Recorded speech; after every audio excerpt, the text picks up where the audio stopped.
FM.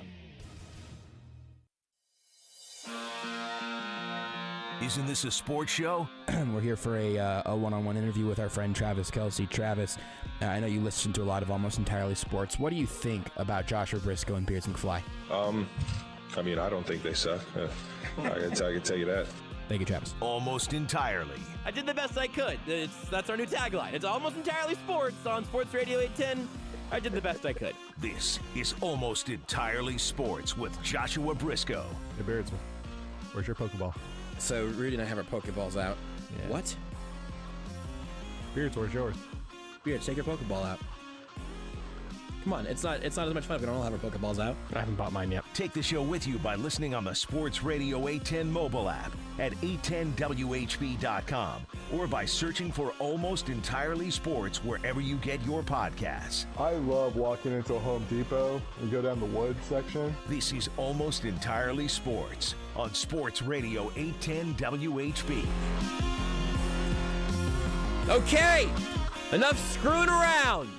We've been talking all week about maybe finally getting to a place where we can stop looking back at the Buffalo Bills game the Kansas City Chiefs played last weekend.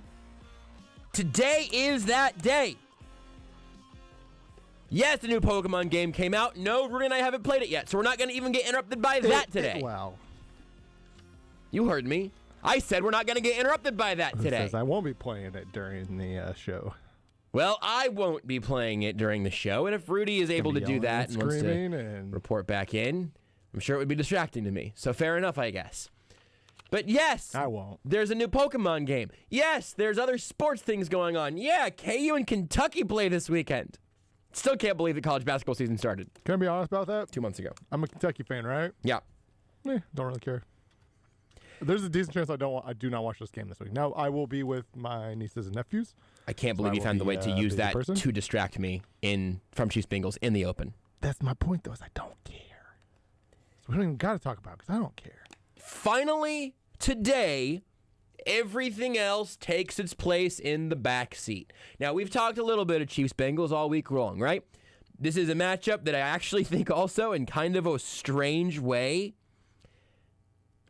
I think maybe has been, minimized. Like in the computer sense, you've got your various windows. You know what? Maybe it's just that there's the full screen kind of button, the minimize button, and there's the button that shrinks it into like a smaller window, but it's still visible.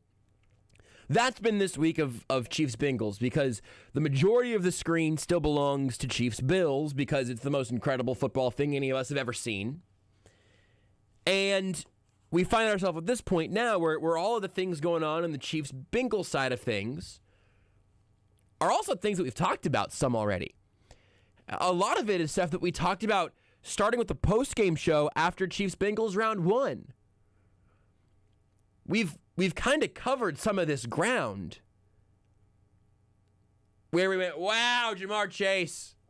Wow, 266 and 3, huh? Oh! Incredible. Wow, Joe Burrow. Is Joe Burrow elite? Not even the best receiver we've seen the last month. He didn't have 4 touchdown catches. It's true. Nor is he named after an archangel. You don't remember the Book of Jamar? I don't. I must have missed that one. I skipped a couple of classes in MNU. Not very often, but every once in a while. I may have missed the Book of Jamar day. It might have been that day. But it must have just been that day. Is there a guy that just was shown in the crowd at the Charlotte Hornets game wearing a Cavs jersey and a Lakers hat? Yes, there was. Will that distract me? No, it won't. I think Jamar might be short for Jamichael, the Archangel. Don't think that. Jamichael. Don't think that's true. But we got to have some of those conversations after Chiefs Bengals. We've been distracted by the big shiny thing of Chiefs Bills. But now that we've arrived here today, and we've touched on this a little bit over the course of the week, but now that we're here today, I want to try to at least find something new. Can I entice you with the new video game? No! Something new within the confines of Chiefs Bengals! What have we not talked about yet? What did Rudy just get a paper cut? No. I don't want to talk about it. my pin was like kind of broken, so I was like trying to push the cap in a little bit farther. So like this Stab yourself with a pin? And I just stabbed myself with a pin. And even that isn't going to take over the entire first segment. Although, man, I would like to talk about that. Have I told you I have a piece of pencil lead in my hand? Yes, because like 7? because I have a piece in my wrist. Oh, okay. We've done this. We have done this bit. Cool. Can't even distract you there. Nope, I am locked in, man. We both have little pieces of mechanical pencil, apparently just in our bodies. It was my first tattoo.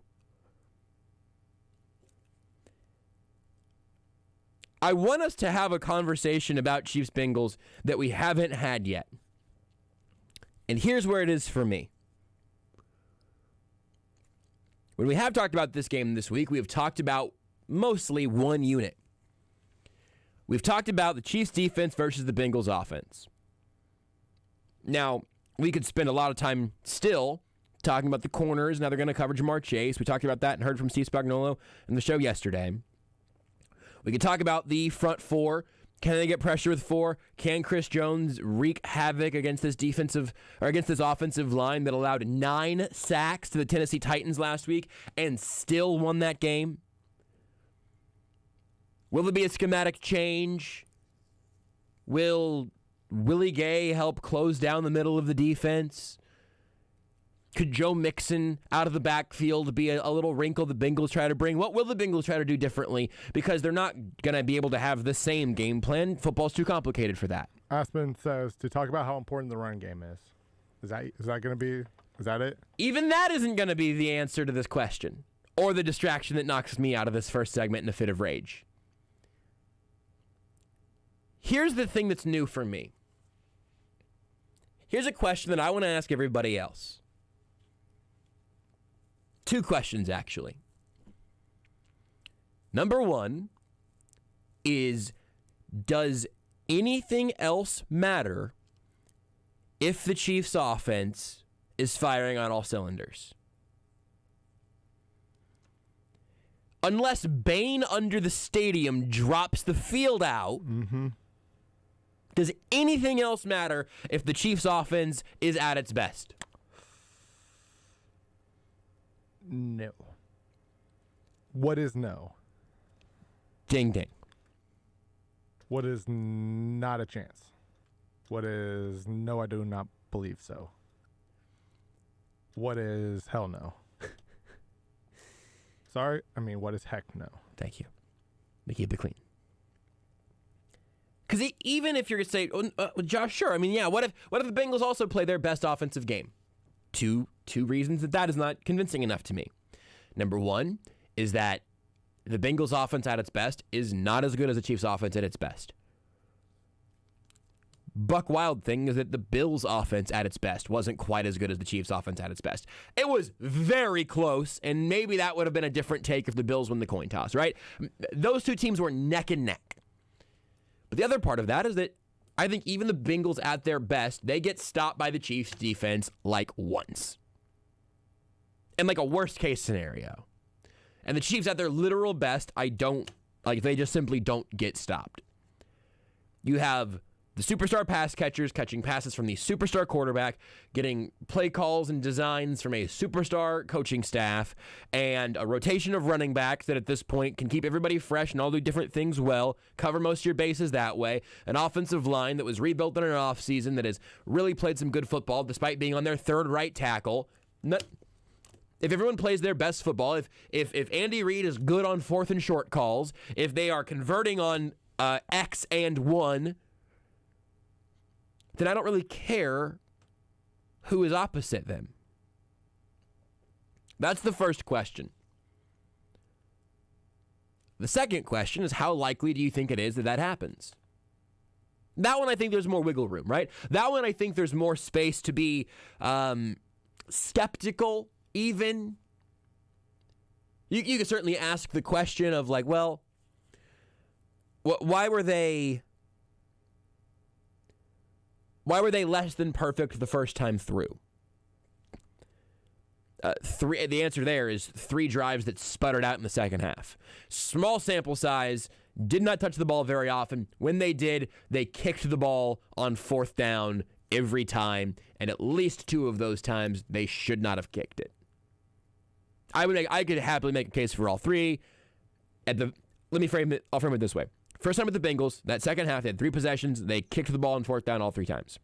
Once, I think they probably should have gone for it instead of kicking the field goal, but I think that was to tie. And so, hindsight, 50-50. It was a punt on 4th and 9, but it was right in no man's land. They punted for like 30 yards of field position. They should have gone for that. They were never going to, but they probably should have. The other one was 4th and 6th. They punted for like 30 yards of field position again, and absolutely should have gone for it because they have Patrick Mahomes and Travis Kelce and Tyreek Hill and the rest of that offense that I just explained. That's why that game ended the way that it did. The Chiefs' offense ended up in a couple of not great situations, and you put behind the sticks because you get stuffed running the ball on 1st down, and you can't complete your next 2 passes, and all of a sudden you're playing conservative football. What happened earlier in the season? Well, earlier in the season, things were out of sync. Even way more so as my concern than, teams playing too high. Defense does not matter at this point. We can say that. Like, in terms of what you're playing against the Chiefs. There is not a schematic way to somehow tilt this in your favor. The Bengals are in you can't stop him, you can only hope to contain him mode on Patrick Mahomes and this entire offense. Every time Tommy Townsend gets close to the sideline, that's a victory for the Bengals defense. But also, could they have some bad luck, some bad bounces, a turnover, or how about, I don't know, just picking something random, like a refereeing crew that doesn't do them any favors? Maybe not fundamentally changes the result of the game, although that did happen last time. I'm not a big ref whiner personally. I said this after the game against the Bengals. The complaining about the refereeing is exclusively the loser's lament. Winning teams never complain about the refereeing, nor do they celebrate it, which would be the goal, right? Like, ideally, we don't talk about the referees pregame, during the game, or postgame. They're like how we talk about guards, but even more so, because you can get a great block in space from Joe Tooney, right? Trey Smith can pancake a dude. You're like, all right, we got to take a second to look at the guards. But usually, if the broadcast is talking about offensive line play, it is more often than not because they're the ones that got blown up. And now you're saying, oh, wow, that Andrew Wiley guy is bleep cooked here by Trey Hendrickson. That's usually when you talk about an offensive lineman. Very rarely does a referee get a compliment during a game. It is almost always, oh, come on! I was tempted to go into a Colin Cowherd impression there because that's that octave, but I am focused on completing the task at hand, which is talking about the Chiefs and Bengals this segment. I thought you were going with the Jerry Seinfeld route. They are Very indiscernible. Similar. I think the only time I've ever complimented a ref is when it's like, man, Ed Hockley's jacked. Good arms, Ed. Good for an automatic 1st down. Could you hear me flexing? I know not everyone's watching the show on the various video feeds. You should be, if not just for moments like that one. But you can watch in the Sports Radio 810 Facebook, Twitch, and YouTube channels if you'd like. But you could hear me flexing and pointing with aggression, right? I think everyone could hear that. I heard it. What's the deal with jacked referees? That's Pennywise, right? That was actually Steve Spagnuolo. I was right about to say Spags as my first bit, and I was like, you know what? No, I'm gonna go with Pennywise. I've got 4 impressions, and 5 if you count Bill Clinton. I got 5 impressions. They come out at various times. I can't control them. They're just along for the ride. Some people call them impressions. Some people call them multiple personalities. Tomato, tomato. It's potato, tomato. You'll float too, Georgie. See what I mean? That should have been Pennywise. Why was that Bill Clinton? I don't know. There's completely indiscernible. You know what? I did add one this week. I did an impression. You know Tiny Tim, not the Christmas character, but the singer that sang "Tiptoe Through the Tulips." I don't think so. I can't do it again here. It's the first segment. I promised myself that we were going to do football. Okay, here, let's pause for 15 seconds. The segment's over. You're listening to Almost Entirely Sports. It's commercial break now. It's Chiefs promo. We'll be back in 30 seconds. He sings in the very high falsetto about tiptoeing through the tulips. I genuinely do not know what you're talking about. Tiptoe through the tulips with me. Oh. That's his thing. He's long dead, and it's a pretty old reference, and I don't know why I know that, because I'm not great at knowing old references.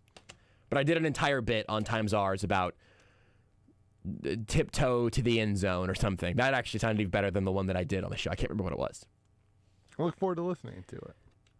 I also think I hit that note much better on Times Ours. And by much better, I mean still bad, but better. But, I've got a very small collection of very bad impressions.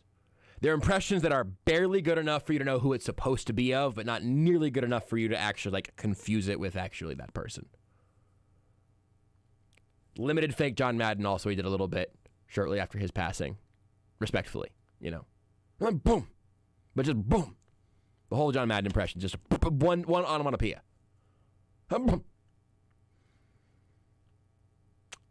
Anywho.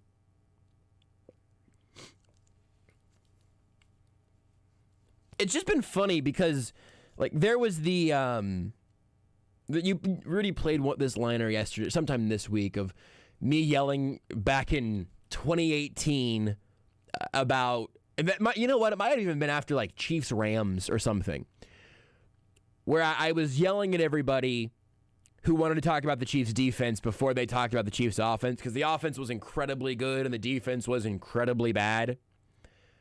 And my whole MO at that point was, if you start your conversations today with the Chiefs defense, you're doing it wrong. You have to go, I believe I say. And I have largely kept that energy, largely kept that MO through the remainder of the Patrick Mahomes era here that we're in the middle of in Kansas City. But this week has tested that, and I think it's in part because over the course of this week, more so than the Steelers game could have ever, really proven, because it was against a team that we didn't fundamentally respect very much, especially by the time that game was over. With those two games together, though, it feels like the Chiefs' offense is all the way back. And I just haven't heard that many people talking about that outside of the context of how amazing the Bills game was. And it's understandable if you say, I'm not sure that exact performance is perfectly repeatable against another team, but don't most people agree that the Bills' defense is actually a better one than Cincinnati's?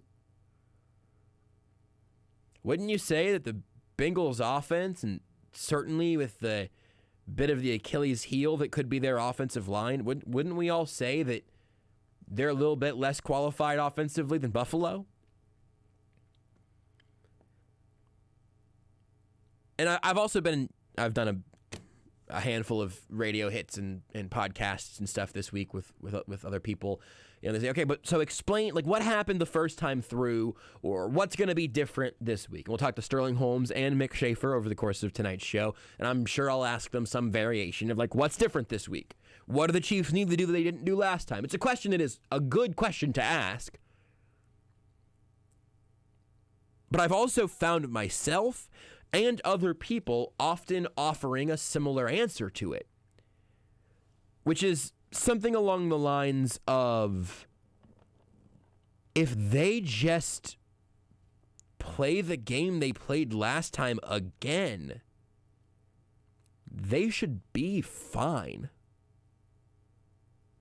Yeah, which is wild, but of course, right? I think so much of it comes down to the fact that the Chiefs, this is no disrespect to Joe Burrow. This is no disrespect to that offense, because it's a talented offense, right? Their offensive line is very bad. Like legit bad. Not not great, but like bad. Like not like Chiefs last year bad. Maybe like Chiefs in the Super Bowl bad. Yeah, kind of feels like that. But the Chiefs have had basically over the course of the last calendar year 3 different offensive lines. Mm-hmm. You had the offensive line that they had for the season. Mm-hmm. You had the offensive line you had for the Super Bowl. And then you have this offensive line. Yep. 3 very different offensive lines. But as far as our actual skill players goes, I mean, it's about as good as any in the AFC, right? Like you can rank them however you want.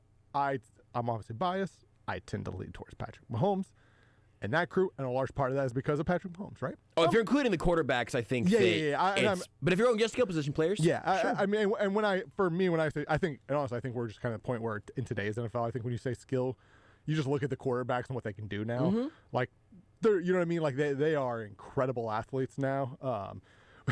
One of the funny things, getting a little off track, we talk about plays that we forget about in the Bills game. Mm-hmm. Patrick Mahomes, now it was wiped out because of a holding call where it was the 3rd and 10, and Patrick Mahomes is rolling out to his right, and it looks like I don't know who it was the Bills was coming up to drill him, and he just sidesteps him, goes forward, dives for a first down. Of course. And again, a play that didn't count because of a penalty, but you're just like, how does he move like that? But literally had not thought of that play since it happened until just now. But First time I ever remembered that play. I know what you're talking about. Yep. Hadn't thought about it, not once. Back to the point, though. Back to the point.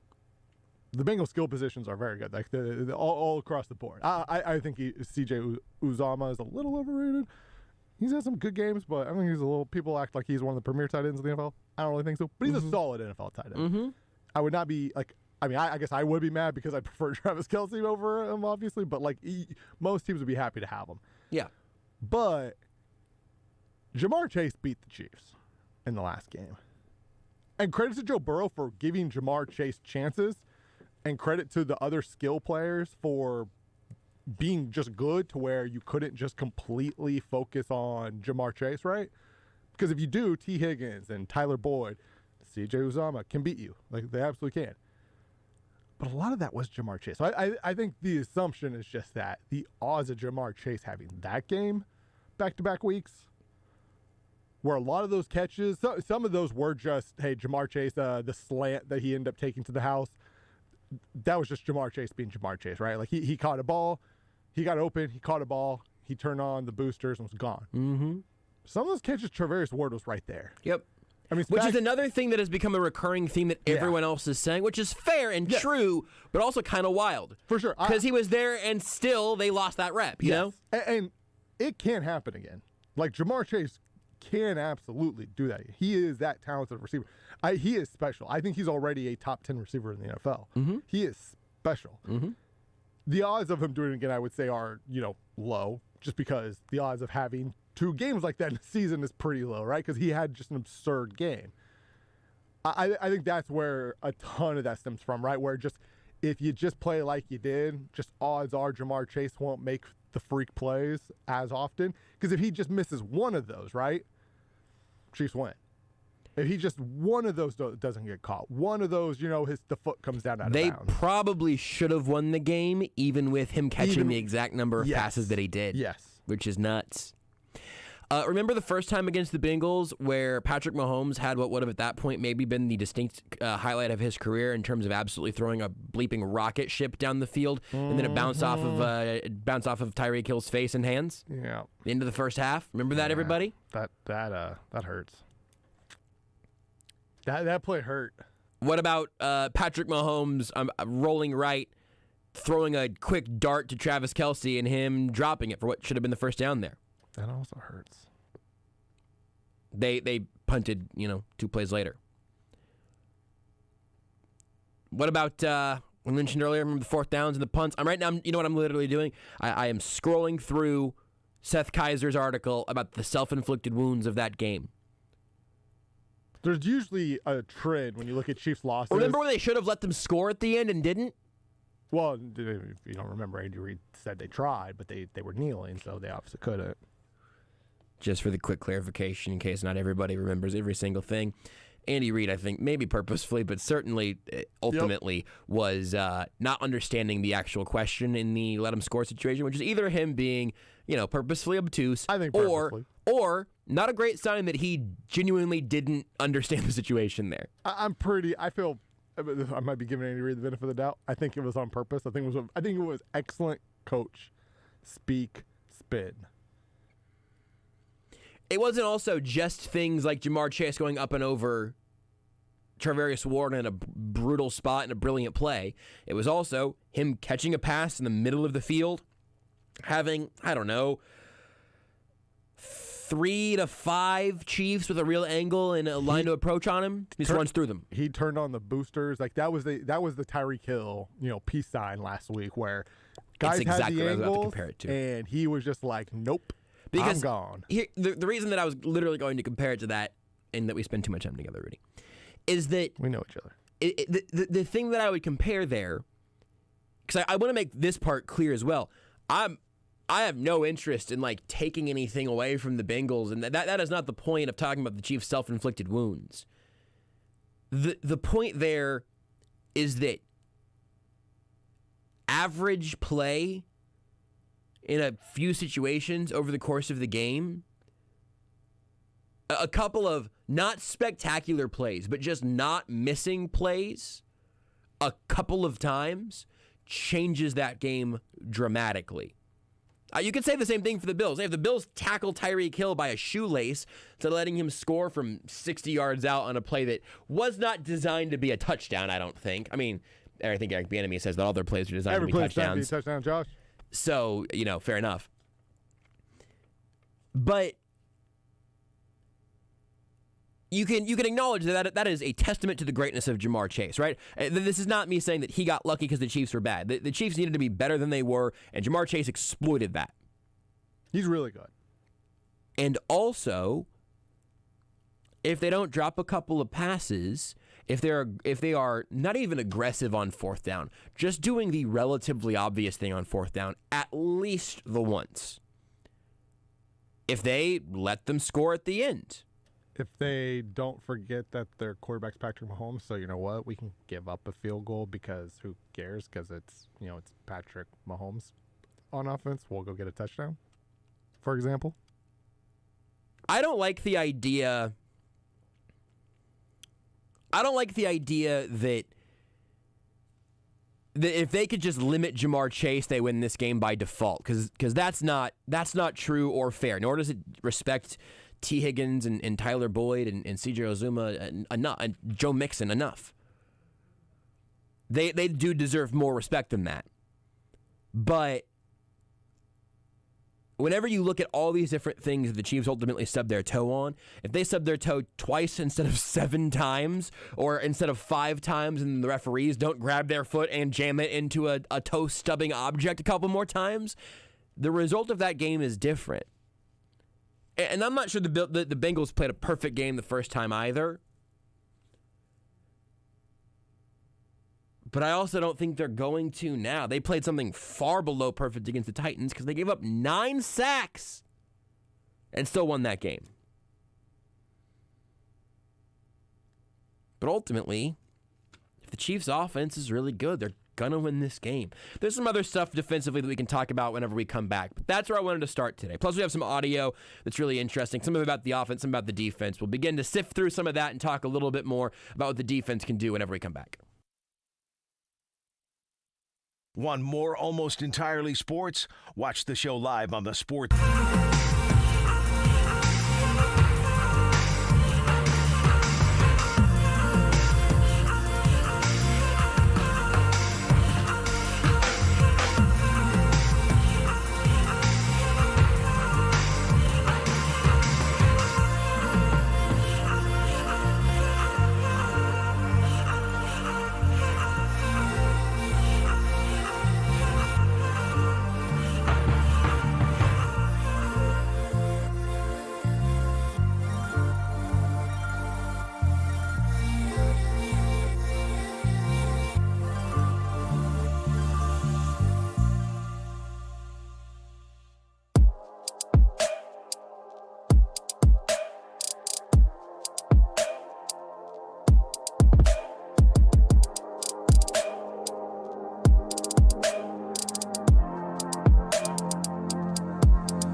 is Almost Entirely Sports with Joshua Brisco. I know all 3 quarterbacks on the Browns' active roster, and if you told me right now to give you any sort of mathematical theorem that required any amount of effort, I would fall flat on my face. On Sports Radio 810 WHB. It makes me a little bit nervous that our regulars, at least those that watch this show on Twitch and show up in the Twitch chat and everything, have such a good understanding of how this show works. Like, it makes me feel like we ought to do something wacky to just throw them off the scent. Like, play all 12 audio clips I have on this sheet right here just to freak them out. Can I just say one quick thing? Sure, yeah. It is slightly We did the first segment cool. already. The first segment we did. So I have been checking out some Legend stuff. This is the new Pokemon game. I told Pokemon you Legends how there Arceus. are this thing called Alpha Pokemon that have red eyes and they're bigger. Mm-hmm. I'm looking at the biggest bleeping Psyduck I've ever seen in my life. Hold your computer to me. I want to see a big Psyduck. I do not see the large Psyduck. Something has gone wrong on Rudy's side. It's behind the tree. So there's a little one. Do you see the big one? Yes. Isn't that great? Its eyes are glowing red. Yeah. It's so big. And you can catch charging it. at him. And you can catch that and it'll stay that big. I can see it in the reflection. Look how massive that thing is. Folks, I pre-ordered a physical copy of Pokemon Legends Arceus because it was on sale for like legit $15 off one place. But it's now not supposed to get here until Monday. And I'm so bummed. Because the game looks really fun and very good and very interesting. Like unique and like well done with care. I want to play it. The good news is we have a show on Monday, I believe. You're busy enough, fortunately, all weekend. Maybe that'll help. That's what I'm thinking. Is that busy weekend, long weekend, Sports Saturday tomorrow, lots of other stuff this weekend also that I need to tell you about. I'll do that in just a second. Really could have used another NFL wild weekend where you have game Saturday and Sunday, because that would have also helped fill the void. Yeah, I'll be plenty busy, and I still haven't finished. Pearl, and I think the Pearl remake. I'll probably do that maybe tomorrow. But tomorrow we got Sports Saturday. Can't worry, this is on the Switch, by the way. Yes, and the Switch is my. I almost said, oh man, hold on. Let me make sure I mean this. The Nintendo Switch is my favorite video game thing. Yeah. I was going to say console, but it's not really. I was going to say handle. It's not really. It's both. It's really good. I say this as and I guess this shouldn't be surprising, as a lover of the GameCube and a lover of the Nintendo DS Lite. I had the Lite. It makes sense that the Switch is, that is my Venn diagram. Right smack dab in the middle is the Switch, and it's beautiful and I love it. Can you believe we're approaching also with it 5 years now? It came out in 2017. That's nuts. I didn't get one anywhere near launch. We both got Switches about the same time, actually. Yeah. And honestly, I think Let's Go had been out for a while, because remember we got the Let's Go edition, right? But that had been out for a while. It was on sale on Amazon, so we pulled the trigger. I've regretted that purchase for 0 seconds. Since then, it's great. It's good. You really want the Animal Crossing one now that you can find them everywhere, apparently. Oh, really? Yeah. The problem Don't tell me that. Well, the problem is they're going to come out with a new one this year, or they're going to announce a new one this year. Yeah, I'm good. No, I'm good. I'm riding with the Switch that brought me at this point. And I got the pink and the green Joy-Cons. I got extras. Yeah, I'm fine. I'm good. I love it. It's so good. I got my new controller. Feels very good. It's a little thicker than the normal Pro controller. Couple C's on that boy. It feels very good in the hands. Very ergonomical.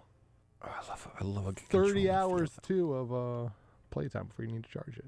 It's very good. Wow, really? Yeah, 30 hours. PowerA knows what they're doing. That's great.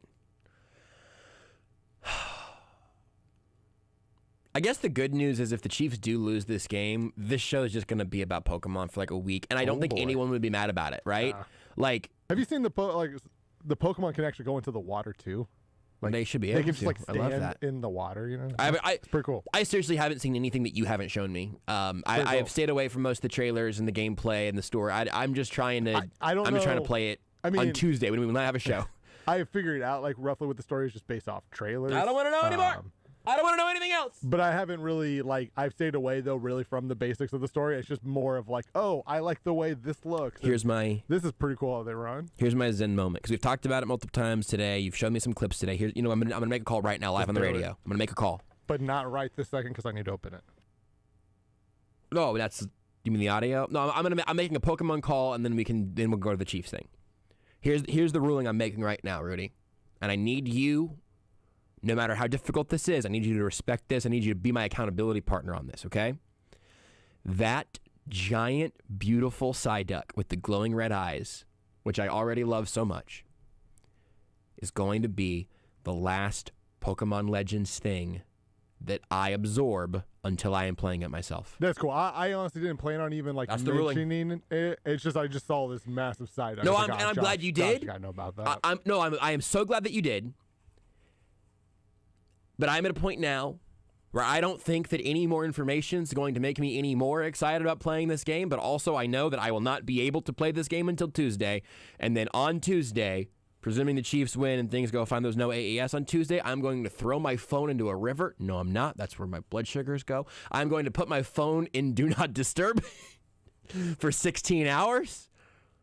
The only thing that can disturb me during those 16 hours is my diabetes.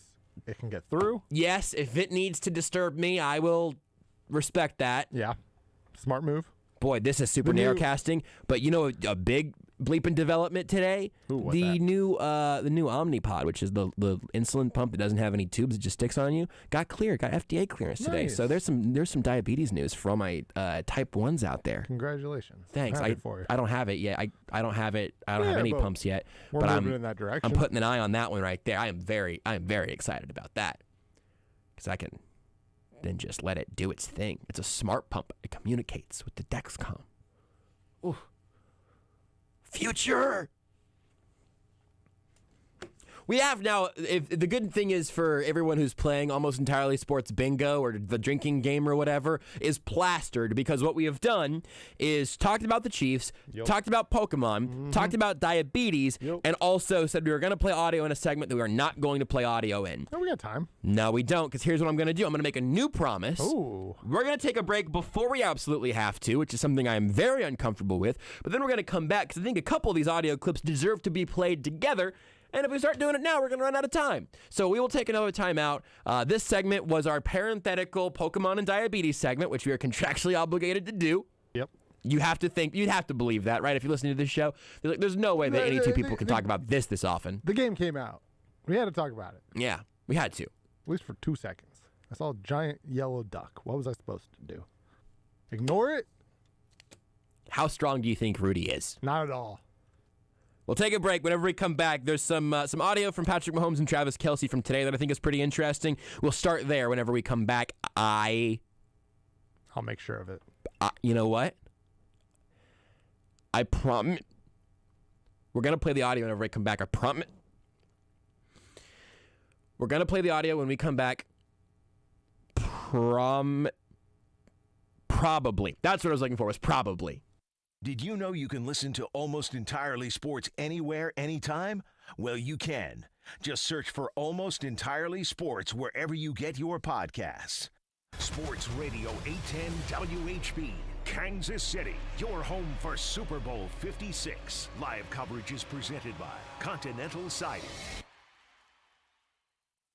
Over 35 years ago, Wholesale Batteries opened their doors and sold their first battery. Times have changed, but their commitment to customer service is the same. The commitment they made back in 1977 stays true today. Wholesale Battery is one of the largest distributors of motorcycle batteries in the country. Stop in for anything you need for your motorcycle. They also have you taken care of for all your lawnmower needs, laptops, ATVs, power sports, computer backups, cell phones, portable electronics. When it comes to batteries, these guys have it all. Call 913-342-0113 or at wholesalebatteries.net. The right battery the first time. Hey, Kansas City, Steven St. John here for Window Nation. It's freezing outside.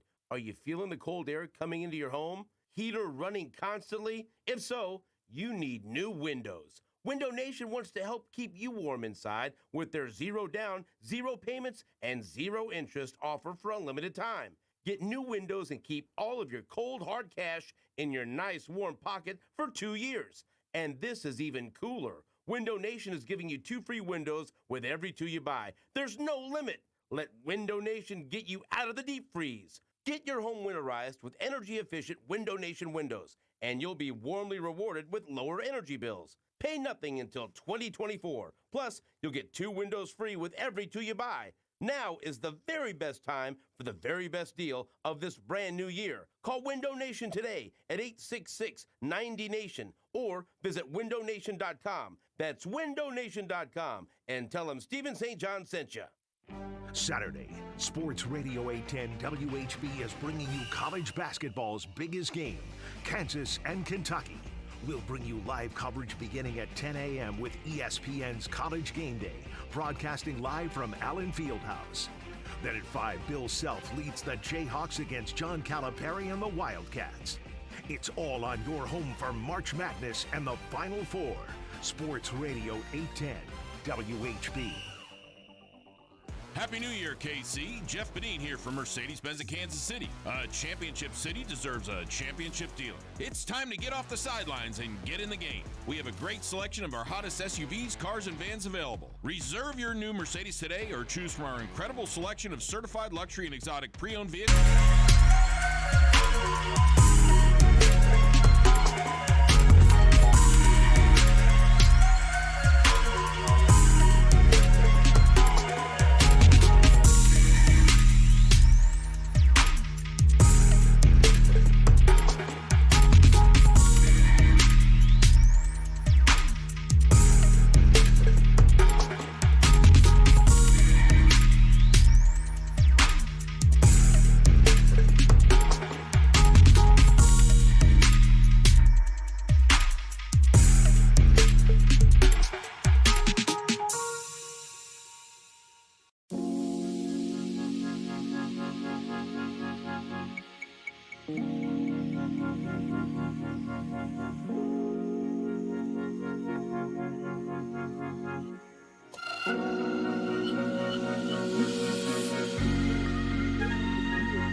This is Almost Entirely Sports with Joshua Brisco. It's funny to everyone forever whenever you get given a PP up in a Pokemon game, right? Like, that never stops being funny for anybody else. Because it's been funny. That's what I'm saying. You go into our ads, you get some little PP up. We have ads for that. Yeah. On Sports Radio 810 WHB.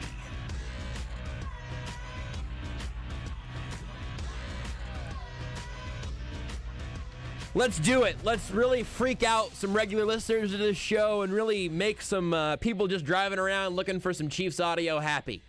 Because there's actually a couple of really good gems today from Patrick Mahomes and Travis Kelce in particular in terms of, and this is, a lot of this is facing back towards the Bengals, or excuse me, towards the Bills. Really did us a disservice by playing 2 B teams back to back. I would never have bleeped up the Bills and Titans, right? But then the AFC Championship game would be in Nashville, and I wouldn't even know what to do with myself. Like, it just takes place in Kansas City now. But so some of this looks back at the things that happened in the Bills game, but I think it's so interesting and so instructive for the Chiefs offense as a whole. I've mentioned this a million times because it really stuck with me.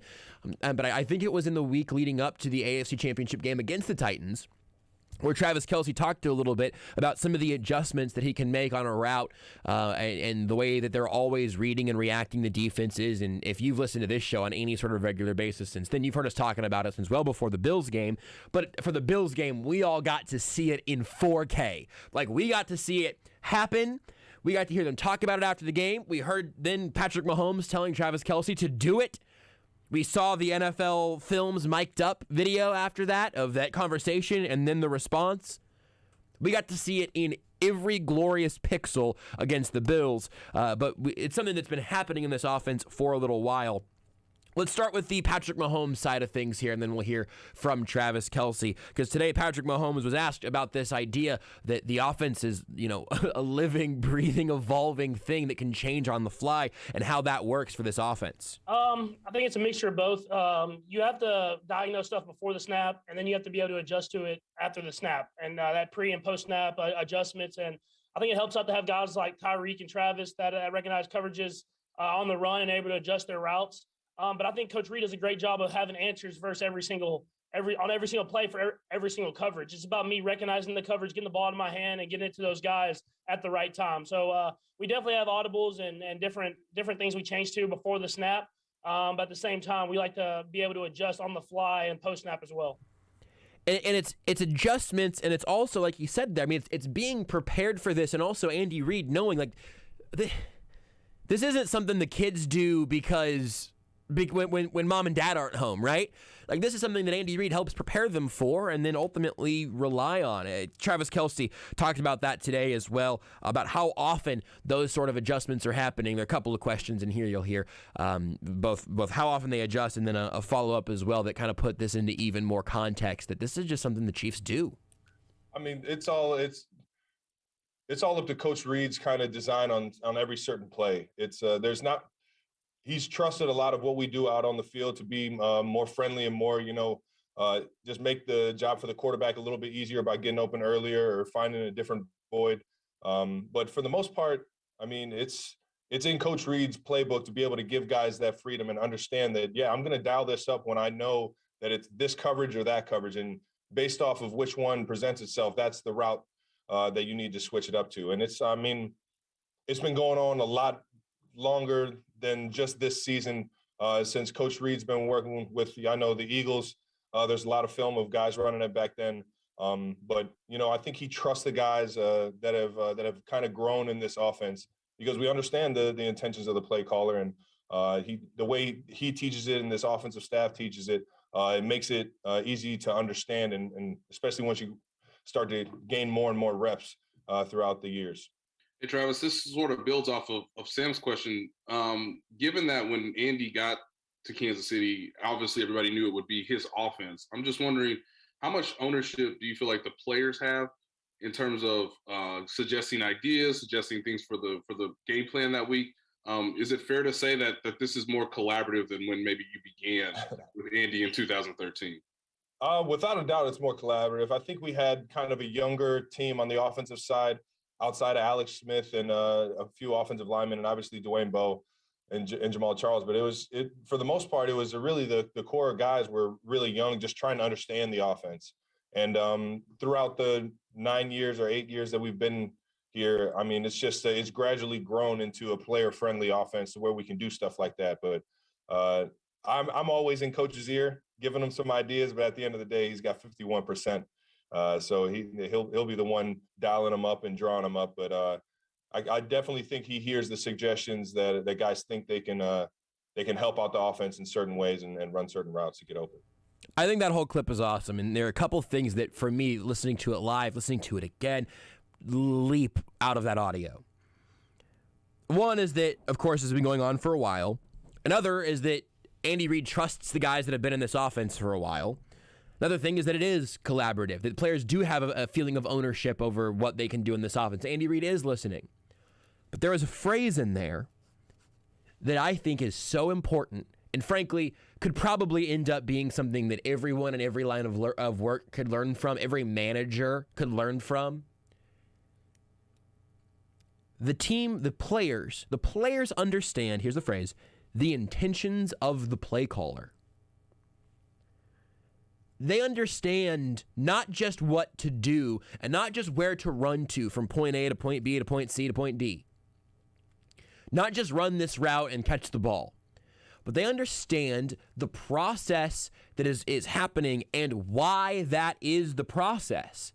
They understand what the goal is in every play. It's, again, not just get to this spot and catch the ball, but what's the play in the grand scheme of things? As you're trying to impact the defense, maybe you're setting up something later, how many yards you're really trying to get here situationally. What is the point of what we are doing? Knowing that, and that being something that Travis Kelce says there, is so interesting to me, and I think it has to be so important. We've all had some example of that, right? Where you understand the end result that somebody wants, but you don't really understand why. Maybe you can get it done, but why are we doing it? Why do we do it this way? And whenever you know that, you do have more ownership over that process. It does feel more collaborative. You do have more creativity seeping out of that.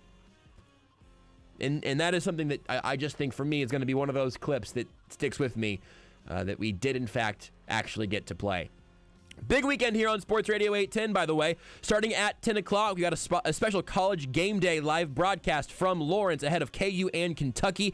You can hear that all right here on Sports Radio 810. I'll have Sports Saturday at 11 tomorrow. And then Sunday, Chiefs-Bengals pregame starts at midnight. It takes you all the way up to kickoff, and you will hear the game right here on Sports Radio 810 WHB. Then I'll be on after for the postgame show, and you'll be able to hear the entire NFC Championship game over on ESPN Kansas City. So much football. We'll talk about all of it with Sterling Holmes whenever we come back.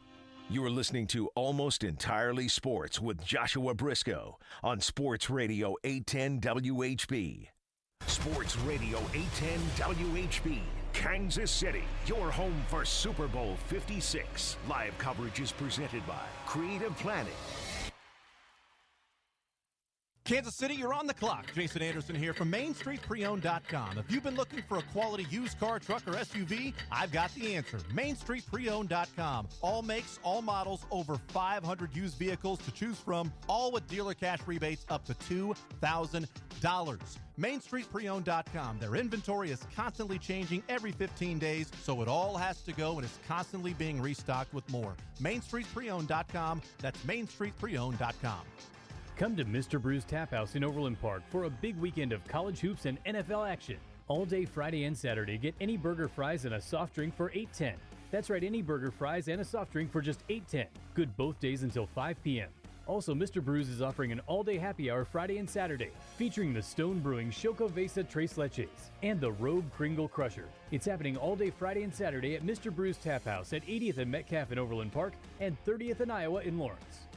Texting enrolls you into reoccurring automated text messages. Message and data rates may apply. Come on, one more rep. You got this. 10. There it is. Nice work, man. You're a beast. Thanks, man. I feel better than I have in years. And I got to tell you, taking Nugenix makes a huge difference for me. Nugenix? That's the testosterone booster with TV ads with Frank Thomas. The Big Hurt, right? Oh, yeah. This is a legit product. The key ingredient is Testofen, which helps boost free testosterone levels and increase lean muscle mass. Well, it's clearly working for you.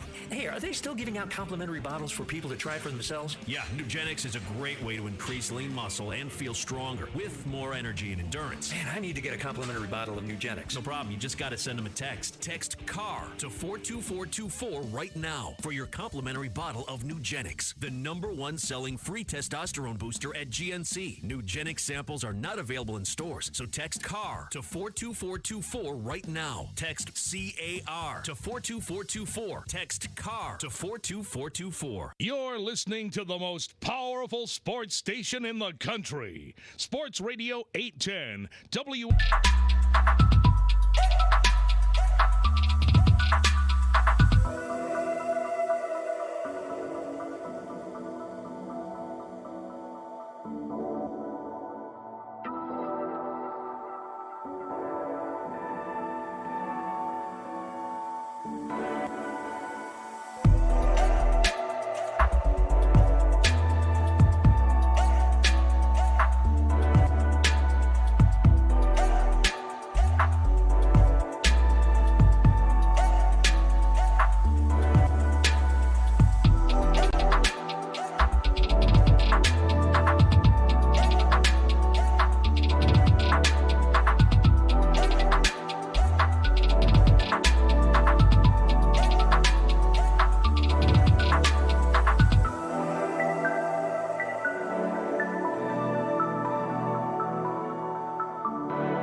This is Almost Entirely Sports with Joshua Brisco. That mustache is thick. It is luscious. Oh. On Sports Radio 810 WHB. Whew! That was a satisfying sound from the one and only Sterling Holmes, who joins us now in studio. We'll talk a bunch of Chiefs stuff because, I don't know, there was a game last week that was pretty good, and there should be one this weekend that's pretty good. You can follow him on Twitter at HomestretchKC. You can listen to him weekdays from 3 to 4 on ESPN Kansas City, 1510 AM, 94.5 FM, along with Darren Smith on Darren and Sterling. And you can also, of course, get all of his work across Arrowhead Addict, the Arrowhead Addict podcast. We talked to Matt Verderam last night. We're a very pro AA show around here, not just the Alcoholics Anonymous, but also the addicts. Do you know whose mustache Sterling was talking about there? It has to be Steve Harvey's, it was right? Steve Harvey. Was it actually? It was Steve, the liner is Sterling like Steve Harvey's mustache. So it's funny because during the break, we were talking about a tweet that I saw Sterling put out that I'd since forgotten about. I'm so glad you brought it up, Stu, because you watched an episode of what I think is the replacement to Judge Judy. I think Judge Judy took her bag and said, "I'm done. I'm out of here. I'm going to go retire or whatever." And so the new judge for television in the television world is famed Judge Steve Harvey. The show's called Judge Steve Harvey, right? Oh, yeah. He's not a licensed not anything. at all. No. Walk me through that show, please. What was that experience like? Is Steve Harvey a good judge? Would you put him in charge of something? He is fair, and I absolutely love when he goes, "All right, I'm about to give my verdict." And you just stop what you're doing, and you go, "I cannot wait." One of the cases was between two sisters. Okay. And sadly, the brother died. And so Full laugh so far. You're like, R.I.P. oh, yeah, this is going to be hilarious, Real right? chuckle fest. But the sister gave one sister $6,000, and instead of using that money, she got the brother cremated. And so when the other sister goes into the funeral home, she goes, there weren't even chairs there. It was just a vase. And she used the $6,000 on a BBL. For those of you that don't know, that's a Brazilian butt lift. And the lady, during this entire thing, ended up saying she used her money, goes, well, you owe me. And then you expect Steve Harvey goes on some long tirade about making fun of this lady. Uh-huh. I'm not going to do the voice because I'm not Steve Harvey. No, I appreciate it. That's a great call by you. Good self-editing. Yeah, but I'm telling you, incredible program. So, full spoiler alerts for this episode of Judge Steve Harvey then. Was the understanding going to be that she would have, like, that would cover her funeral costs and whatnot? Yeah, so, like, and it turns out the funeral costs were already covered, and she just wanted $6,000 for a BBL for her sister. Yeah, we're talking. Okay. It's like a scam type situation. Because I was gonna say, look, if you get $6,000 for funeral costs, and you say I'm gonna put bro in the cremation process, and you'll take, I don't mind if I get cremated, that's fine. I'm an organ donor, right? So no one's gonna want this pancreas, but everything else works fine.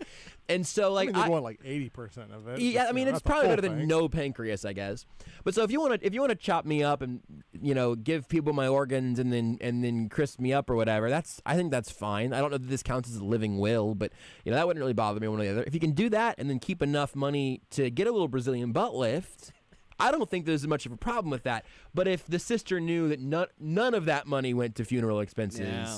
That's a little sketchy. So what was Judge Harvey's ruling? Yeah, basically, in his terms, though, he got to his final verdict, and it was the sister that took the money had to give back the $6,000. All $6,000 of it? Yeah, wow. All $6,000. He goes, well, since you're not a broke ass, it looks like you won't have any issues with it, huh? Because she kept trying to say how much money she had, and she's like, well, then why'd you have to steal $6,000 from your sister? That's a great point. It was incredible. Steve Harvey is a fair judge. Not a broke ass, but apparently a slightly higher one, I guess. Could we put him on the Supreme Court? Like, this is my job. Here's the thing: do you have to have a degree to be on this, like a law degree to be on the Supreme Court? Or is it just like, hey, this guy has a history of being a good judge, so let's promote him?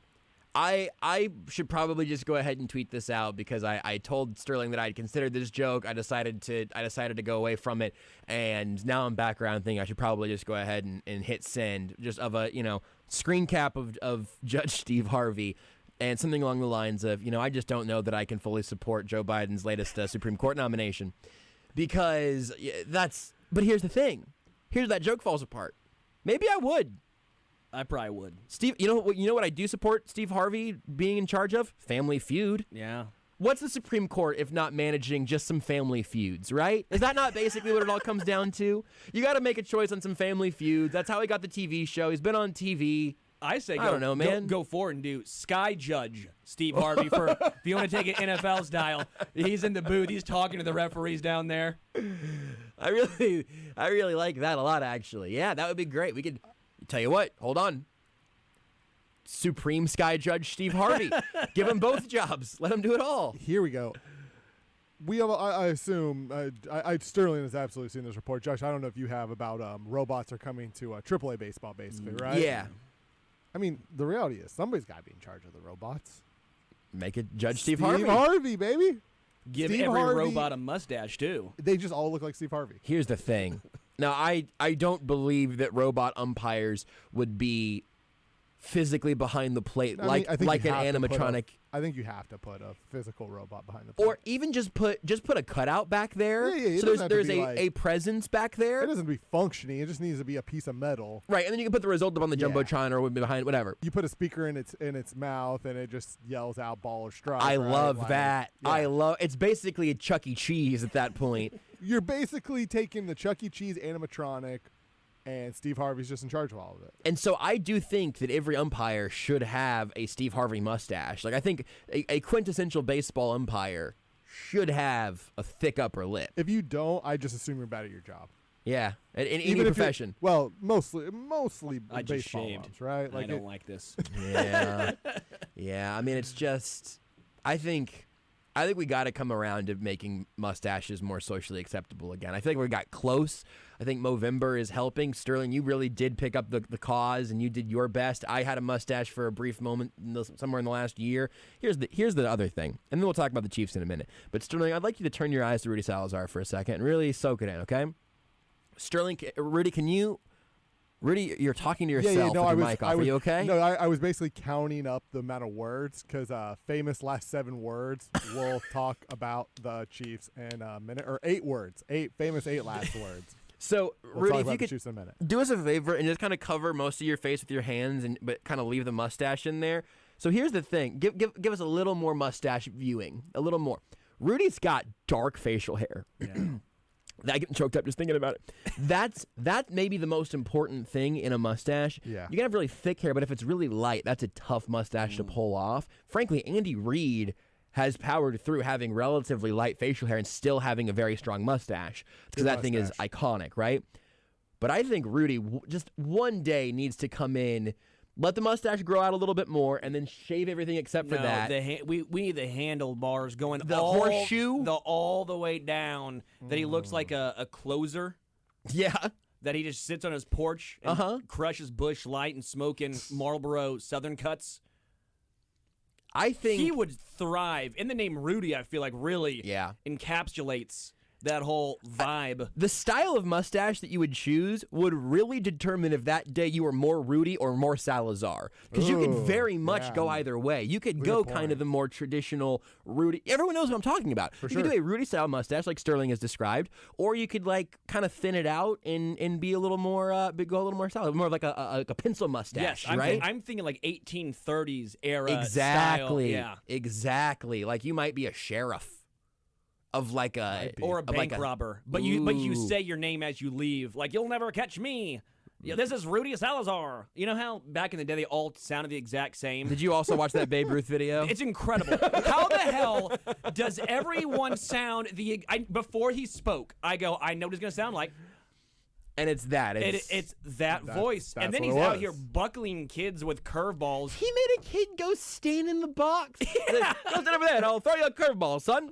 And then Babe Ruth throws a curveball, and this kid keeps the bat on his shoulder where it belongs because don't hit that into a crowd of kids. Buckle, and dude like falls, and then he goes, "Let me show you a knuckleball." And did anyone know Babe Ruth was out here throwing knuckleballs, or was that also a requirement from 1940s, 30s baseball players? I mean, it makes sense that he just probably could because he was kind of good at baseball. Yeah, you know what? That's actually a good point. What in baseball would you be surprised if Babe Ruth could actually do? First of all, I'm going to say throw 90 because that has evolved a little bit. But like hit Bruised Gratterall.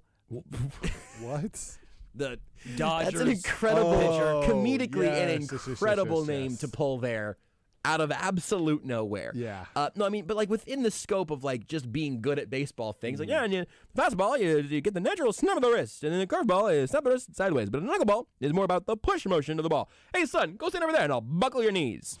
Somebody feed me 9 hot dogs right now. And all the kids are just like arched around him, staring at the ball in his hand. The fact that they trusted the catcher, by the way, to throw the ball back and not dome a kid was in those gloves too. Yes. Good luck. Yeah, he's wearing a mitten, not a mitt. It's a mitten, but it is a leather glove you would wear to keep your hands warm. You also remember back in this time, if a kid caught a stray fastball to the face, nobody cared. They were fine. So this is what I was going to say. It built toughness. Right. Kids are soft these days. There was a director's cut of that video that was a literal cut because they had to cut it out with scissors, but where a kid gets domed and they just go to the tape and they cut it out and they put it together with some clear tape again and run the film. Like Little Jimmy was never quite the same. His personality changed a lot afterwards. Right. But those gloves, either there were 74 errors a game. Yeah, I don't know. Or was everything considered a hit, and that's why there were so many singles? Because if it wasn't hit directly at dude, you ain't getting to the ball. Like, think of your shortstop. Hands were soft, man.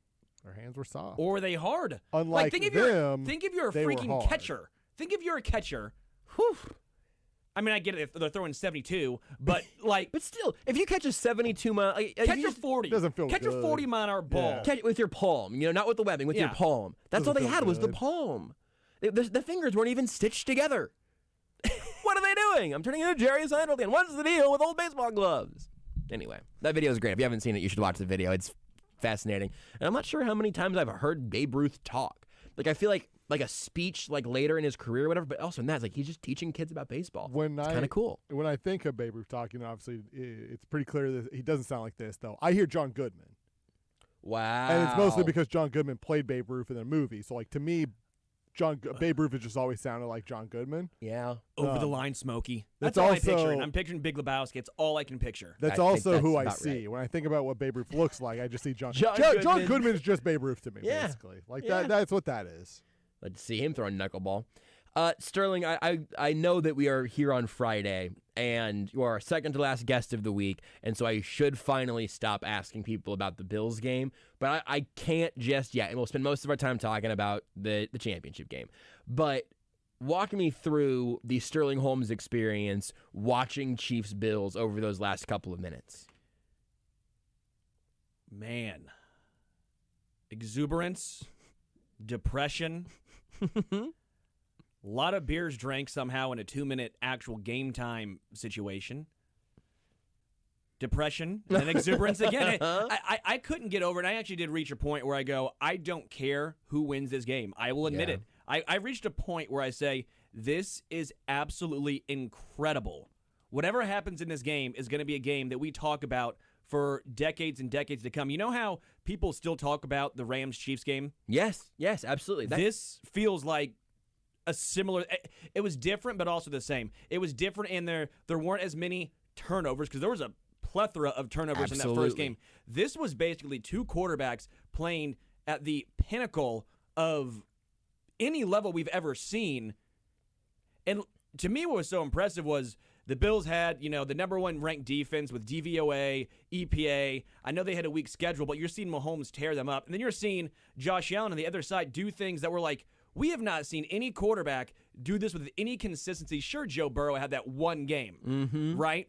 But even that, you're like, well, Charvarius Ward was in the right spot. Josh Allen was out here just looking perfection. I couldn't get over how well played a game this was. If you show, like, someone who's never watched football and you want to show them what is football, what's a game that you think that might interest them, show them the last 2 minutes of this game. Yeah. It's funny. I just pulled up the Chiefs-Rams win probability chart, and, like, there was a time in the third quarter where the Rams had a 99% chance of winning that game, and that was right after one of the defensive touchdowns. Was there multiple defensive touchdowns? Chiefs got over to they had a chance to win. The Rams took it back again. The Chiefs did pop back up, but like there's not. You can see the chart on this game is wild, but it's not Chiefs Bills. And to your point that you said first there, the game we watched, Chiefs Bills, was better in a number of ways in terms of the turnovers and in terms of just two quarterbacks playing absolutely perfect football. Like Jared Goff threw for 400 yards in the Monday night game. Not to put Jared Goff down when he doesn't deserve it, but it was a precise and nearly mistake-free game that both Patrick Mahomes and Josh Allen headed up. Not even just for those last couple of minutes, but that Byron Pringle touchdown was absolute nonsense. The Chiefs' first touchdown was Patrick Mahomes putting on a cape and running it in himself. McCole Hardman had a great game on a couple of occasions. Like, you just got it from everybody, and I don't know that you've seen football played at a higher level than that. And you got all the drama. And it was the game that you show to your not that into football friends to say, hey, does this do anything for you? Because this game was an acid trip. I also love McCole Hardman stepping up in that situation after what he has had to go through, the second-round tenure, if you want to call it a disappointment. But I like to say, you know what DK Metcalf hasn't done? Are you going to say win a playoff game? No. Oh, okay. But what McCole Hardman did in that game, was DK Metcalf going to be used in that situation? I like DK Metcalf, and in a nutshell, DK Metcalf is a better player overall than McCole Hardman. Yeah. Hardman made those plays, and he knew his role. Yep. That's what I think has been so impressive is his growth. Sure, he's not going to probably be that number one bona fide wide receiver, but if he's used in this role, he is extremely useful. Yeah. I mean, those plays showed off his speed, athleticism, and just to me, I've ripped on him a lot, but his growth to me has been tremendous. The thing that I tweeted out, I think it was shortly after that game, and I've said it now many times, is that I am having a lot more fun watching McCole Hardman when I've stopped focusing on what he isn't.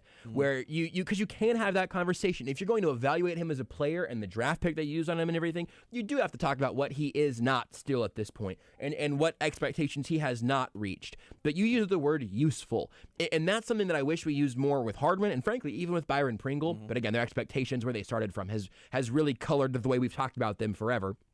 Byron Pringle's a scrappy undrafted free agent. Anything he does at the NFL level is a huge win. McCole Hardman, like you said, the second-round pick is something he's had to carry with him. But ultimately, both of those guys share in common the fact that they are legitimately important players on this offense. Role players, I guess, and not the superstars that stir the drink or whatever, but the Chiefs have three of those. They need guys who can make plays in other circumstances, and we've seen that from Pringle and Hardman both. But let's actually do the thing that I've been promising to do all week and talk about the Bengals some. Sure. We saw this game once already, not that long ago. This wasn't Chiefs-Bills, which happened a million years back. Chiefs-Bengals round one was just a few weeks ago. Is there anything that you expect to go fundamentally differently this time around? Yeah, Jamar Chase isn't going to have 266 yards. 267, you think? No, just to me, what happened in that game was perfection, basically, to an extent. Everything that could go right did go right for the Bengals. Bengals, yeah. And all of the 50-50 situations went wrong for Kansas City. Yeah. And that's what it comes down to. If the same thing happens and every single 50-50 ball goes the Bengals' way, well, then sure, they're going to win this game. But I don't think that's happening because Travarius Ward was in the right spot almost all of those plays. The odds of Jamar Chase coming down with them and not getting the ball batted away was astronomical, at least a couple times. Right. Just to me, I don't see that happening again. I think Spags will adjust a little bit. I know it's an unpopular take, but I don't think he's going to adjust as much as folks probably want. I would agree with that. The Chiefs aren't a zone team. Do you think they're all of a sudden, after all season long, it's been pretty much man-to-man, one-on-one press coverage for Travarius, all of a sudden now he's going to get a whole bunch of help over the top? Probably not. I mean, Spags, has he shown some sort of affinity for loving to change his game plan? He has not. But again, I'm fine with that because I trust Travarius Ward. Fitton should be back. Yes, which is a big deal. Tyrann Mathieu, obviously, when he went down in the Bills game, we saw the play calling, or at least getting guys in the right spot, took a massive hit. Yep. Spags said they had to throw out a whole package they had. Yeah. So as far as what's going to happen in this repeat game, I think Jaron Reed, Chris Jones, Frank Clark, Melvin Ingram, I have a lot of trust that they're going to get some pressure with the front four. You can say it about any game. People always like to say, what's the key to the game? Well, they get pressure with front four. Yes. You can say that in any scenario because, of course. Any football game ever played, yes. If they get pressure with four, it's a game changer. Well, yeah. And then if you get pressure with three, even better. Even better. Yeah. You know, if you get pressure with one or two, I mean, that'd be a pretty big deal. But the Bengals offensive line just gave up 9 sacks to the Titans, who do have a good front seven, a good front four. But they don't have the big-name, top-of-the-line guys that the Chiefs have. The one thing that concerns me is this defensive line for Kansas City has somewhat played to their competition. Remember the Ravens game when everyone said, oh, they're going to dominate. Well, they didn't dominate. Remember the Chargers game when they were down 2 dudes. Oh, they're going to dominate, have a field day. Well, they didn't dominate. It just feels like the Chiefs' D-line plays to competition, and that's my one concern. Yeah. I think that there is something very fair in that, certainly in that whole conversation about the pass rush, because this is a Bengals offensive line that we just saw get absolutely battered for an entire playoff game and still end up beating the Titans. But they also scored 19 points against Tennessee. While Joe Burrow was getting sacked every other play, it felt like he ended up being sacked 9 times. The Chiefs' pass rush has to do something, and it has to be without all of the help in the world from Spags' blitz packages. I agree that I don't think he's going to grab a tiger metaphor here. I don't think Spags is going to change his stripes for this game fundamentally. They'll run some zone. Having Fenton back will help with that. There will be some things they're going to want to try to keep Joe Burrow guessing on occasion. But I think that there is going to be, like you said, a frustrated group of fans that want to see Jamar Chase just bracketed like he's a gunner on a punt, right? And they're not going to do that. I think that you might have Juan Thornhill or Tyrann Mathieu cheating towards the Jamar Chase side of things, which I think they should. But the other crazy thing about it, to go back to the Bills game for one particular thing, Stephon Diggs was silent throughout that game. Got the 2-point conversion, right? And then what else? He was 3 for 7. The Chiefs have not been getting dunked on by number 1 receivers. Jamar Chase is the outlier. But what I still don't know that I believe 100% is Jamar Chase the outlier in a way that performance was an outlier, or was that performance an outlier because Jamar Chase is an outlier and that he'll do it again? What do you land on? Which side do you land on there? Performance. I know a lot of people they always give it's a case of both. No, that's performance to me. Jamar Chase, phenomenal wide receiver, no doubt about it. But is Jamar Chase better than Stephon Diggs? Is he better than, again, Devontae Adams was going up? He might be. I don't think so. But yes, Devontae Adams. Made. But I mean, Devontae Adams had Jordan Love throwing him the ball. Is he that much better than Keenan Allen? Right now, I think so. But I also love Keenan Allen. But is he 190 yards better than Keenan? You know what I'm saying? Like, right. Absolutely. This is my point here is Jamar Chase is a very good talent. I think in that game, he was on another level with Joe Burrow, a level that we've pretty much only seen with Mahomes / Tyreek and Travis and Aaron Rodgers and Devontae Adams. I like him. I just don't see that happening again, even if they kept the exact same game plan. Do you have any skepticism left on Joe Burrow, or where are you at with him? Because I do think there's a reasonable number of... You can't say that he's terrible, and you can't say that he's Patrick Mahomes. But in the scope of the AFC right now, I've seen some people take some somewhat surprising different angles on Burrow, Allen, Herbert, Lamar Jackson, that group. Where does Burrow fit for you? So Mahomes, obviously, I had him, I think, 8th in the NFL or 9th in the NFL, depending on where Tom Brady lands after this season. If he retires, I mean, Joe Burrow is a very good quarterback. But there's still things I want to see before I can all of a sudden say, oh, yeah, he's better than Lamar. Lamar won an MVP. Before I can say he's better than Justin Herbert. Yeah. Herbert has a better arm, more mobile. He's not better than Josh Allen. He's not better than Mahomes. I don't think he's better than Deshaun Watson. I keep legit forgetting about Deshaun Watson for understandable reasons. I mean, he didn't play this year. I think maybe he was like a holdout. I don't know. He must have been hurt. Maybe it was a contract thing. COVID thing, maybe. Turn on NFL Network and just ask, and you'll just find out where the trade rumors are. Yeah. But again, I'm not taking a dig at Joe Burrow, but when you are a young quarterback who's had some success, but you've also had some weaknesses, he can be brought down. Right. He's not Josh Allen with his legs. He's got a good arm, but is it a Mahomes, Josh Allen, Aaron Rodgers arm? I don't think so. He's really accurate. That's in his favor. But again, I think that people who are crowning him like Skip Bayless, oh, he's the best quarterback in the NFL now. They're just trying to get a rise out of you. Yeah. We don't have to let Skip Bayless. We don't have to give him the vote. We can let him live in his own little bubble and not worry too much about what he has to say. Because I think I agree with the vast majority of that, where there is something about Joe Burrow, perhaps intangibly, where you go like, man, and maybe it's just the accuracy and a cigar. That might be the whole package for him. If Mac Jones was a little ballsier and was on a better team right now, or even had Jamar Chase, right, and then smoked a cigar post game, maybe we would say this about him. But whenever the ball leaves Joe Burrow's hands, I assume that it is going to end up in the hands of the receiver he's targeting. And that, almost regardless of where it lands, he's not going to take one of the shots that Mahomes or Allen could take because they can actually complete them. And Joe Burrow knows what he also isn't right now, I think. You won't see him roll left, throw right, and get picked off trying to do a Mahomes thing where Mahomes would have completed the pass. And that makes him incredibly dangerous. But I do think that he's probably at a level down. And if you want to say, he's accomplished more than Justin Herbert has at this point, that's true. Sure. He's also off to a blazing hot start over the course of his career, even with a devastating knee injury last year that could have derailed him. But I also don't think you have to make him Josh Allen or certainly Patrick Mahomes. Yeah. I think we're the same boat. Very good quarterback, but I'm still in the let's wait and see. He's not top tier, but he's maybe that tier down. He's in that tier with a Matt Stafford. That's where I have Joe Burrow right now. He's in my Matt Stafford territory. Do you want to hear a stat that I am wanting to make sure that I can verify before I say it out loud? Just say it, dude.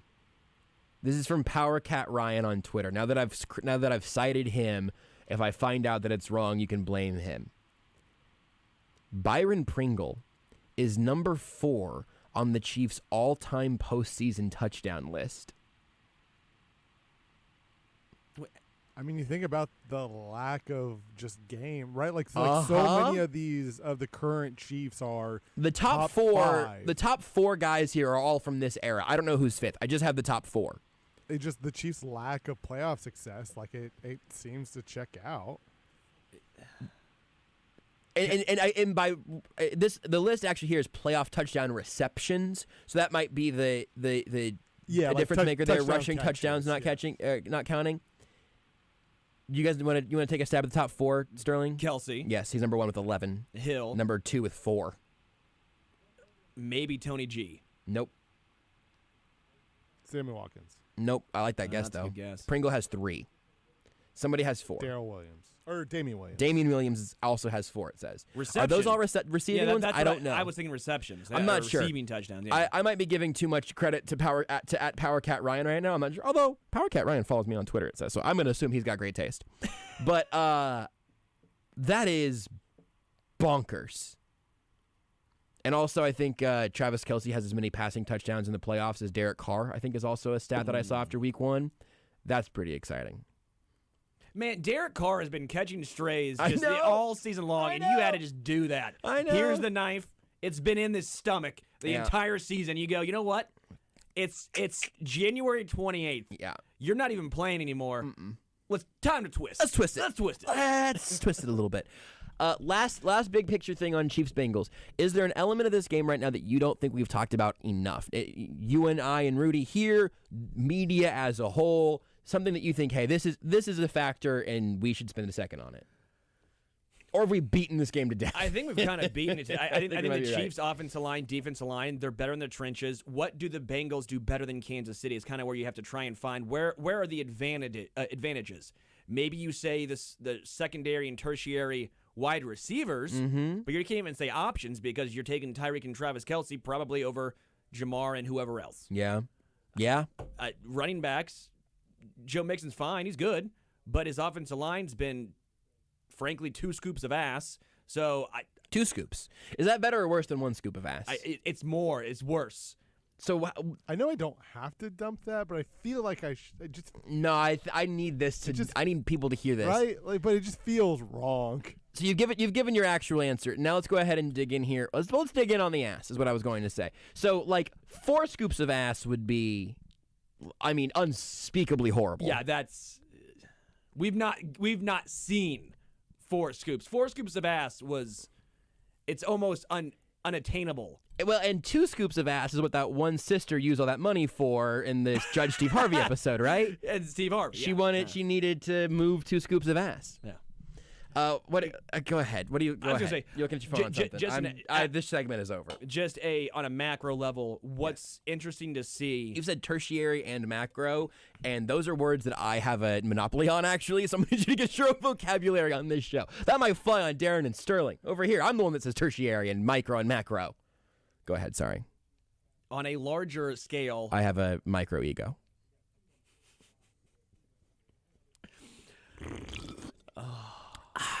The Chiefs are now the villains. Yes. This is what's fun. Yes. We're seeing it in live time. The Chiefs went from the lovable bunch of, they haven't won in 50 years. Yep. Mahomes is so cool. Look how fun this is. Andy Reid got a championship, a Super Bowl. And now they're the villains. Yep. Accept it. Embrace it. I love this. Rub it into your skin. Well, no, I love Feel it. I personally love this because no longer do you have to try and just find the line of no, guys, we're all friends here. I love that Chiefs Kingdom donated to the Bills Mafia and the hospital is incredible. Mm-hmm. But if all the fans are going to start coming at us, embrace it. You know what they do? It's because you're good. Yep. Do people hate Kobe Bryant or LeBron James? It's because they're good. Yep. No one is hating Vladimir Radmanovich or Smush Parker. Some great names in this segment. What was that first one? Vladimir who? Radmanovich. Nailed it. Incredible. Yeah. But this is my point. People only hate greatness. No one hates mediocrity. This is when you know the Chiefs have made it. The Grim Reaper is a perfect moniker at this juncture. And you think that we're going to talk sometime next week, maybe in a couple of weeks. You think we're going to talk about another Chiefs game, I imagine, right? I don't believe that you foresee the season ending on Sunday. Is that correct? I do not. I bet Skyline chili on it. If the Chiefs lose, I said I will eat that gelatinous in a can, somehow spaghetti's on it. I think Nate Bukaty did that this week before the game. On the Border Patrol, yeah. Yeah. So you at least were smart to make it a thing that you might not have to do. There's still a can in Jake's office, so if God forbid they lose, you don't have to go buy a can. You don't think Jake's going to add that to his dietary Probably routine? Not. Probably. Well, it will help you lose weight. Yeah. Because you will immediately projectile everything in your body. Look, I mean, that's one thing where Jake at this point, I think he is a finely tuned machine of cleanses and like his body is pretty well figured out. If he were to just add a can of Skyline chili, I think that is a cleanse that will happen in about 45 minutes, I think. Your body will have nothing left. You're generous with the 45.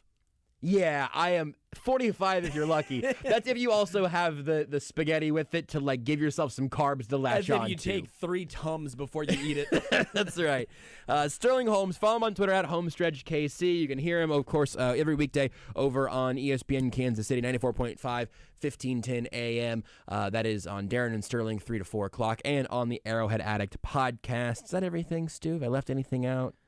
His OnlyFans is down currently, but he's working it back up. OnlyFans down, book of the month, or book Goodreads up. You got to read? Okay, good point. You read anything since last week? Started anything new? Anything at all? Oh. Yeah, I read a bad one. It wasn't very good. I'm not going to talk about it. Can you tell? You can dunk on a bad book here. It wasn't great. Was it bad because it wasn't very good, or was it like, was it so bad that you don't want to publicize it, or you just don't want to dunk on an author? I don't want to dunk on an author because they have like 4.25 star reviews. Like, be a contrarian. That's okay. You can be a contrarian. Dunk on them. We criticize people all the time in sports. Yeah. You can say why this book didn't work out for you. Okay, it's called The Flicker in the Dark. It wasn't Flea Flicker in the Dark. Yeah, you said it just wasn't. It just seems so implausible. Some of the situations in it. Some of the characters I felt like I wasn't drawn to any of the characters. I'm like, they're all kind of bleep holes. Yeah. Like, I'm like, I don't like any of you. I don't want any of you to succeed. It was a thriller, and I'm like, you know what? I'm not thrilled. Go ahead and cut all of that for later, Rudy, because not only did Sterling give a review of this book, he also just gave a review of Almost Entirely Sports. Bleep holes, don't like any of them, not very interesting, don't want to stick around, kinda over it. Thank you, Sterling, for your analysis and for your new multi-part review of this radio show. Take the show with you wherever you go. Listen.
This is Almost Entirely Sports with Joshua Brisco. The first commandment of Almost Entirely Sports is, thou shalt abandon all pre-planned material in favor of the best possible radio show. It's going to be a big tablet if this is the first one. Well, we're going to edit it down later. The second commandment is, thou shalt respect the nonsense. The third commandment, I think, is, thou shalt talk Chiefs when there's any possible reason to. On Sports Radio 810, WHB.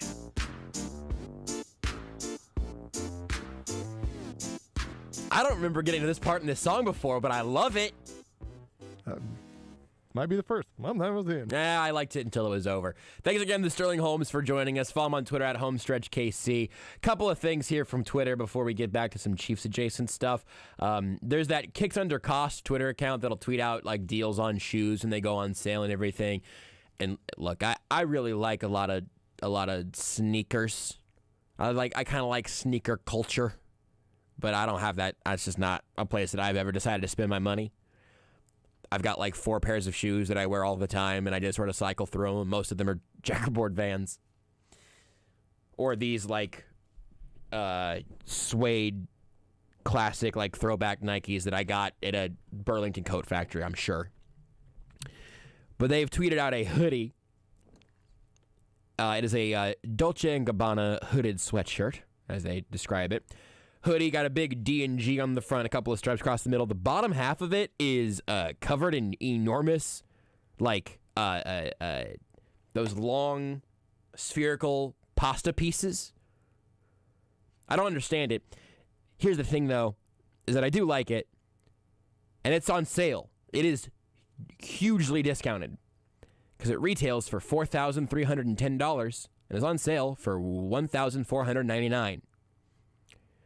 So if we can just get the Twitch chat to really start pouring those bits in, I can try to explain to everybody here that actually those bits were donated specifically to me so I could go buy a hoodie that costs $1,500. I don't even like wearing my this is ridiculous. I'm wearing one of them now, so it's not a hard and fast rule.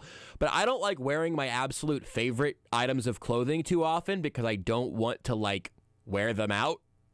That's bleeped up. That's a psychological thing that I'm not necessarily proud of, but it's just a thing that I do. Like, I'm likely to wear my 4th through 10th favorite shirts every day. But those, like, top 3, I want to make sure they last. I can't imagine, like, if I got it as a gift, like, I don't know what I would do. If I got it as a gift from someone with enough money to give a gift like that. If Travis Kelce decided to clear out his wardrobe and just drop off a trash bag full of Dolce & Gabbana hoodies here, I don't know that I would be physically capable of wearing it. I think I would have a panic attack. Big. A little baggy on you. That's in, though, you know? Yeah, it's true. That's a good point. I could lean into it, especially for, like, a hoodie or a sweater or something. The other thing during the break that I saw, it just made me really happy. It reminded me of, believe it or not, an older movie that I have actually seen. Shockingly. But our dear friend Brad Porter tweeted out that he wanted to... the way you said "our dear friend," just the tone still, of your voice. He's still with us. Yes, just sorry. Like the tone of it was like, sorry, our deir long lost friend. No, I didn't mean to make anyone Brad concerned about Brad's health or well-being. As far as I know, I'm pretty sure he's in good shape. Chat with Brad every once in a while. We did actually have a text a couple of days ago about my old man injuries, like me drying my hair so hard that I hurt myself. He provided some words of encouragement on that, which I did appreciate. Brad listens to the show occasionally, so Brad, if you are listening, hi, Brad. I know you're not dead. Yeah, no, I did. I'm sorry. I didn't mean to again put fear in anyone's heart. But our late friend Brad Porter. No, but Brad. R.I.P. in peace. Brad tweeted that he was gonna do some tweets of just like putting out movie quotes and people could guess what they were. And he tweeted out a quote that I knew to be from the movie Tombstone. Which is funny because I'm pretty sure that Tombstone was among... Did Brad just text us? Let's go. He did. He says he is alive and well listening. Thank you, Brad.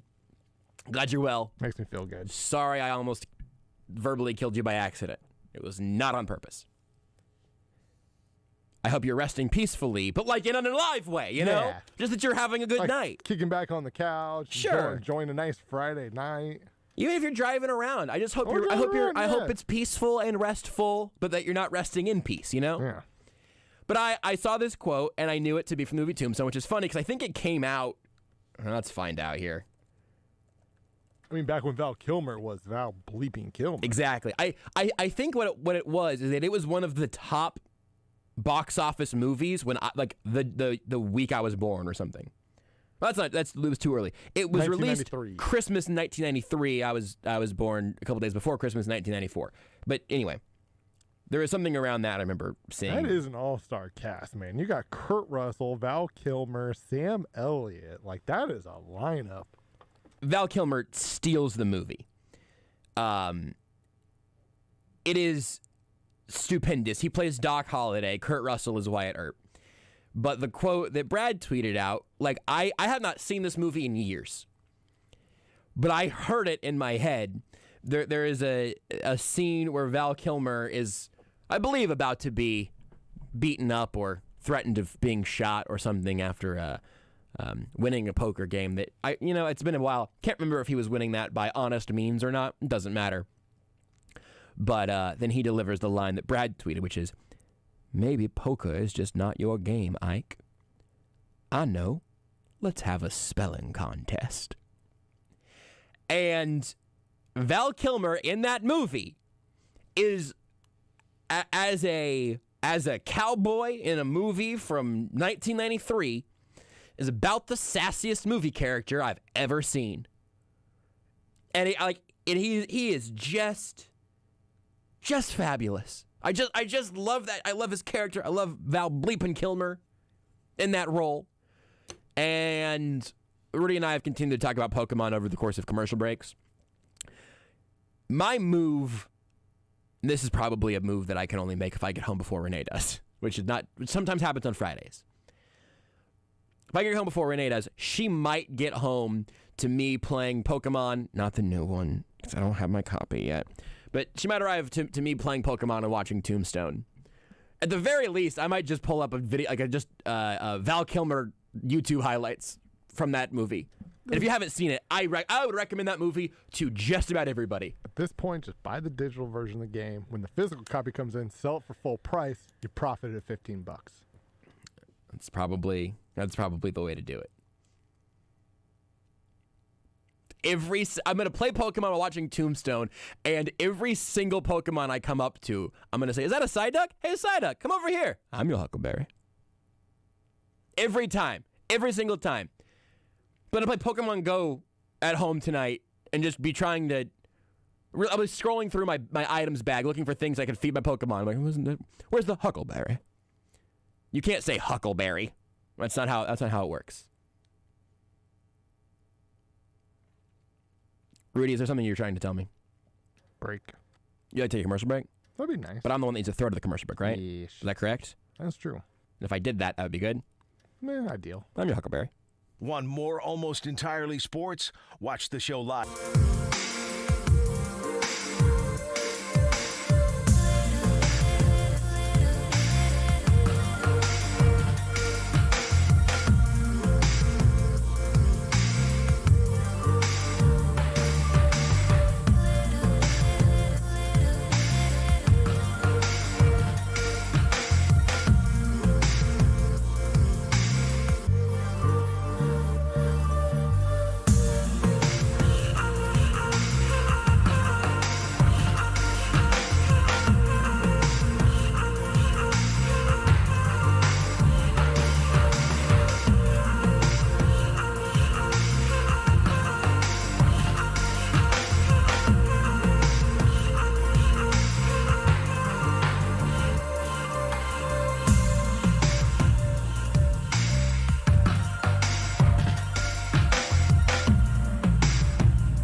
This is Almost Entirely Sports with Joshua Brisco. This show is an oddball, and I love that about it. On Sports Radio 810 WHB. I got a text after that segment that I didn't ask for permission to read, but I'm pretty sure he'll be okay with it. Adam Dravetta, a friend of ours, used to hang around these parts very early on whenever I was here. Now, with KLWN and Lawrence running Rock Chalk Sports Talk up there with Derek Johnson, I really enjoyed being on with those two guys the last few times. I've always enjoyed it, but except for the former host, who's now dead to us permanently, forever, unless he's not. He wasn't great. Didn't care for that man. Nah. Everybody, Derek and Adam, done great. Fantastic. Huge upgrade, in my opinion. It's like going from Glad the other guy's gone. From like Matt Castle to Patrick Mahomes. Yeah, directly. Yeah. Honestly, kind of rude to Matt Castle. Yeah, Brody Croyle. Kind of rude to Brody Croyle, frankly. But Adam texted me after that segment and said, you just referred to one of the manliest movie characters of all time as sassy and fabulous. And I meant it. It's good. I meant it. Because he's also the incredibly manly character. It's the whole package. You can be manly and sassy. Hey, people listen to us. Just Brad and all Adam. we had was Twitch. Now we're doing the show for Brad, Adam, and Twitch. 9 people. But that's good enough for me, man. That's a good audience. It's only 9 because I know my dad and parents and sister. I know they're not listening. That's fine. Wondering if Adam is about to text me to disparage me for reading his tweet on the air without asking. Speaking of manly, sassy, and fabulous, coming up next, we close out the week with Mick Shaffer from KSHB 41. A real Doc Holliday type. We'll shut it down with Mick whenever we come back. You're listening to Almost Entirely Sports with Joshua Brisco on Sports Radio 810 WHB. Sports Radio 810.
Know How, an hour with Mick Shaffer, KSHB 41. And contrary to what you may have heard last night, our favorite KSHB 41 sports person. So believe it or not, I wasn't listening to your show last night. Good. Believe that or not. Good, yeah. And so Aaron was on?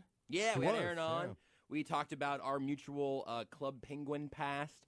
And Aaron and I, Aaron and Rudy and I we had a great time together. We were just talking about how much we enjoy Aaron, but that no one at 41, do we enjoy talking to more than you, of course. Aaron has so many side gigs with radio, with print now, with podcasts that I feel like maybe TV is a side gig. Yeah, well, see, it's like how in The Incredibles, when everybody's super, no one is. When all of your gigs are side gigs, like it just sort of brings everything all into that one bucket, and you yourself become a media conglomerate. Well, the TV pays him, so I feel like that should be the main gig. Oh. He needs to show up more. You pay him? We do, yes. Wow. We get paid in this industry? Yeah, I guess I got to Not in the radio industry, in the TV industry, you get a little bit. Yeah. Okay, that makes sense. Well, again, we just had nothing but great things to say about, everyone, including you, for sure. That's mostly you. Yeah, well, you first, last, in the middle. We, also talked about some other people as well. I need to follow Aaron on Twitter, which I do, to stay hip. If you notice, like, every one of his tweets has got the latest, it's kind of like you, Josh, got the latest kind of quippy little line or fad little phrase from social media on it, or it's got the meme that everybody's going around. Yeah. I mean, this is the meme for today, and Josh and Aaron are on it. Yeah. I don't know. Arthur clenching his fist. I don't know what that means still, but you guys use that a lot and stuff like that. Yeah, a lot. I am expecting 41 to put out a not Wordle tweet in like 6 months because you get the login, right? Like that's where that's going to ultimately come around to. Did you see the big news of the day today, though? Probably not.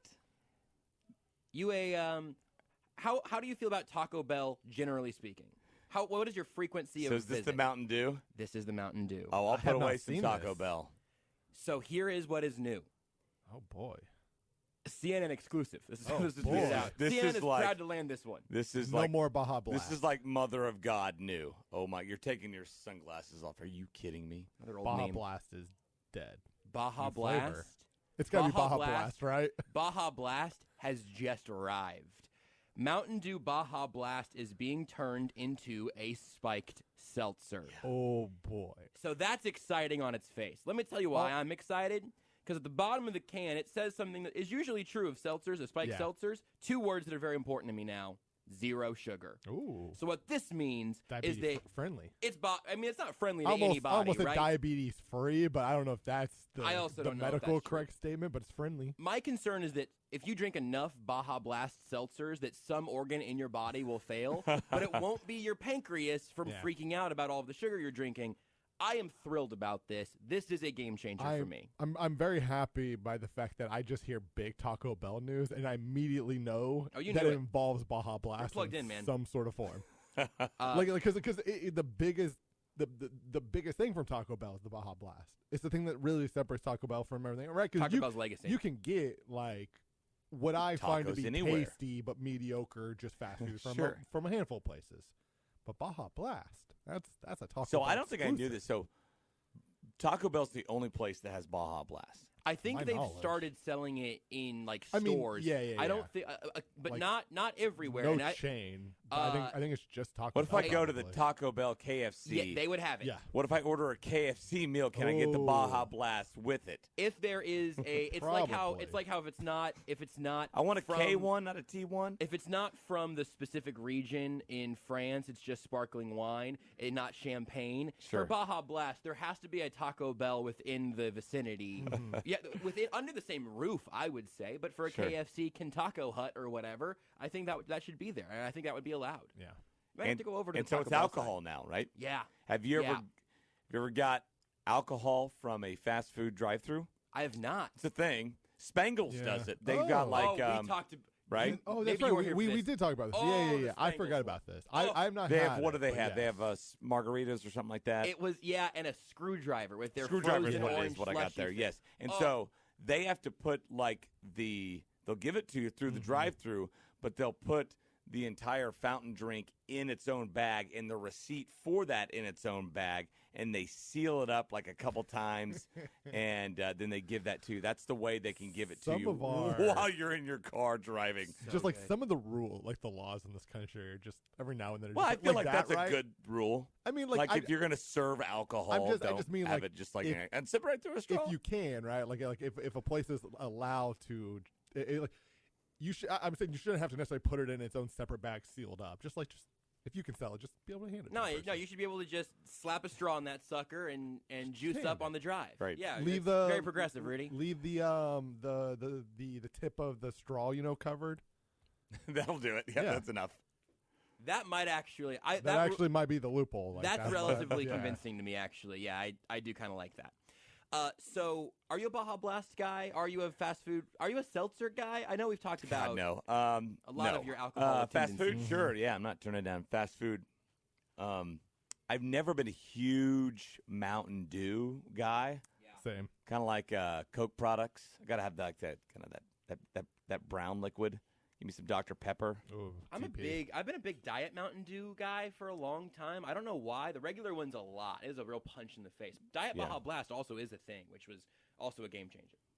I can't do anything diet. I mean, even like the Capri Sun roaring waters that the kids have, I can tell that's diet. Yeah, there's not enough sugar in there. I get really upset. I'm pretty good with Diet Dr. Pepper. I don't I give me regular Dr. Pepper, but that's probably the one diet that I can kind of do. Yeah. I'll drink Diet Coke, right? My mom's a big Diet Coke person, so if I'm at my mom's house, you want to pop, you just have to drink Diet Coke. Yeah, it's fine, but I don't like it. Diet Dr. Pepper, I'm all right with. That's probably the only diet that I've had that's like, okay, this is all right. I think like Coke and Cherry Coke, Dark Pepper, they've always felt like drinks to me. Mountain Dew's always felt like this is just syrup on steroids and Code Red, and I'm just When I was a kid, Live Wire, remember Live Wire? Oh boy. Was the orange one? When I was a kid, everybody there was at least in my high school, rumor went around that Mountain Dew did some similar things to like the PEDs do to the to men's to the crotchal regions. So like if anybody if you saw any kid drinking Mountain Dew, that kid would then get made fun of. What's up, little wiener? Did you call him that? That's what we did. So like Mountain Dew as a child was basically put in my head as, hey, don't drink this ever. Which I think is and fair. So I've largely not drank Mountain Dew throughout most of my life. I don't think it does anything to your. I don't. Your various bits. Hey, seems unlikely. So you're saying you're good down there? Oh yeah. Good from that. Now, a lot of steroid usage growing up. Right. That certainly hurt. Right. Oh man, I just ladies are listening. He's good down there. I just no remember Mountain Dew, shrinkage, radioactive, lingering down there. Lingering. He said. I just remembered a quick story that I gotta have to tell Mick during the break, and that is one of those. I hate to.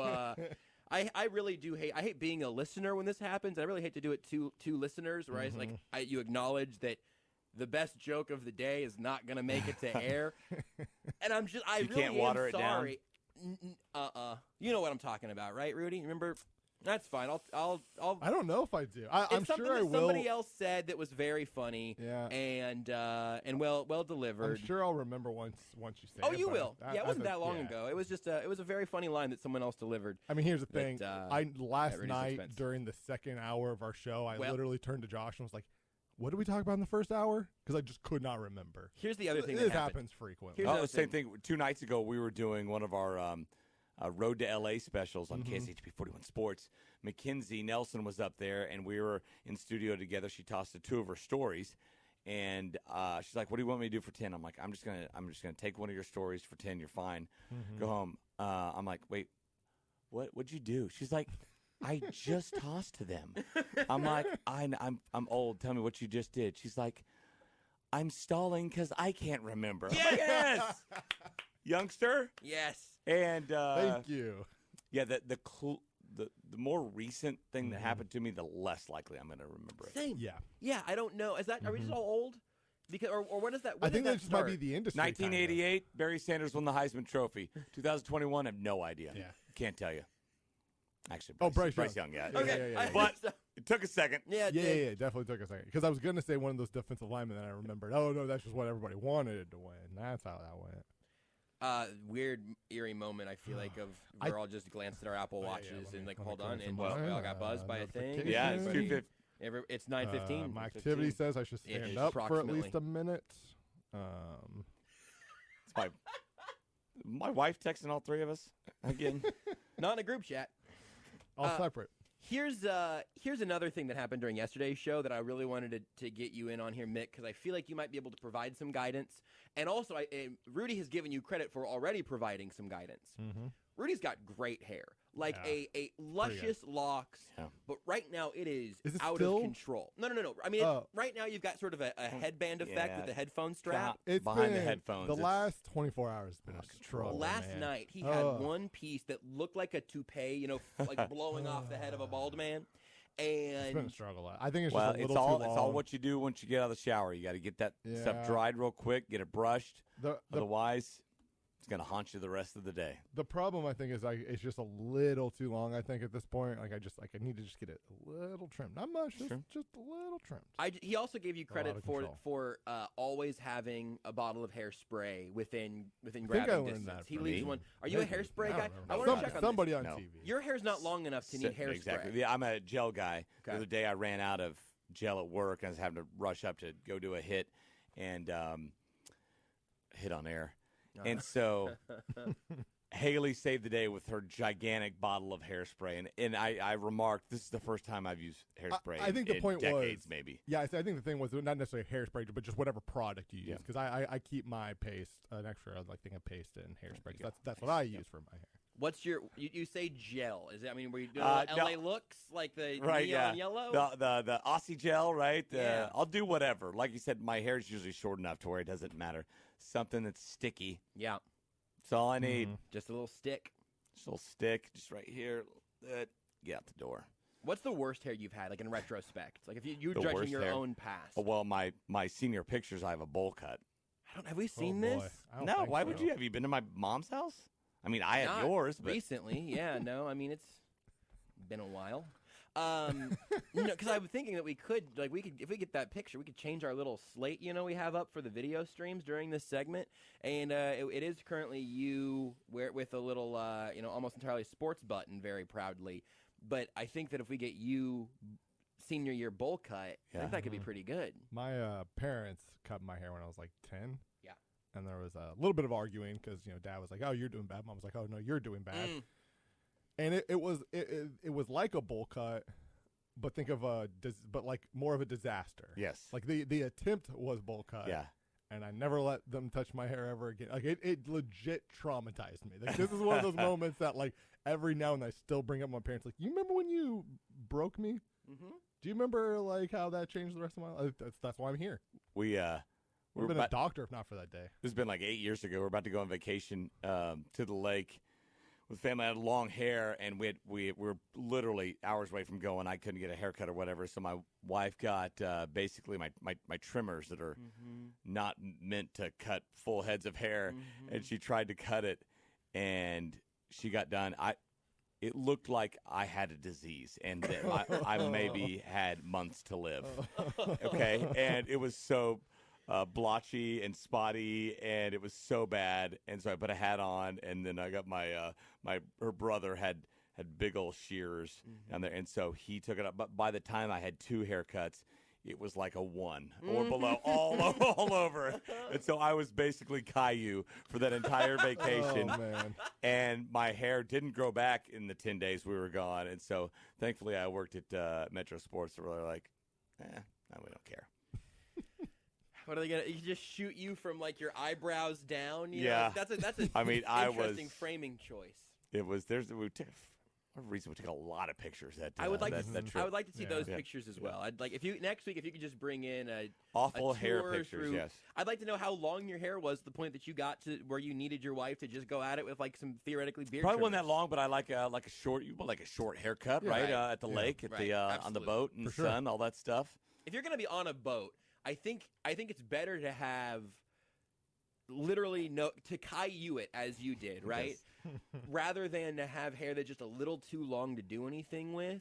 Now, if you've got long flowing surfer hair at that point, that might be the second best haircut to have on a boat. Just man bun, put it in it, whatever you got to do, and just be Aquaman at that point. But you got to either be Aquaman or you got to be able to towel dry your hair off in 5 seconds. Which, by the way, I hurt myself doing yesterday. I got a haircut a few days ago. I heard about that. Yesterday, hopped out of the shower and was just towel drying my hair. I also, use a blow dryer because I'm not an animal, and I do like to make sure my hair is going in the right direction. Civilized society. Yeah. Got the special little attachment at the end also that blows it out. I always knew you were one of the guys that took forever to make it look like you spent no time getting ready in the morning. Uh-huh. Yep. Okay. Yep. Just 100-yard no scope.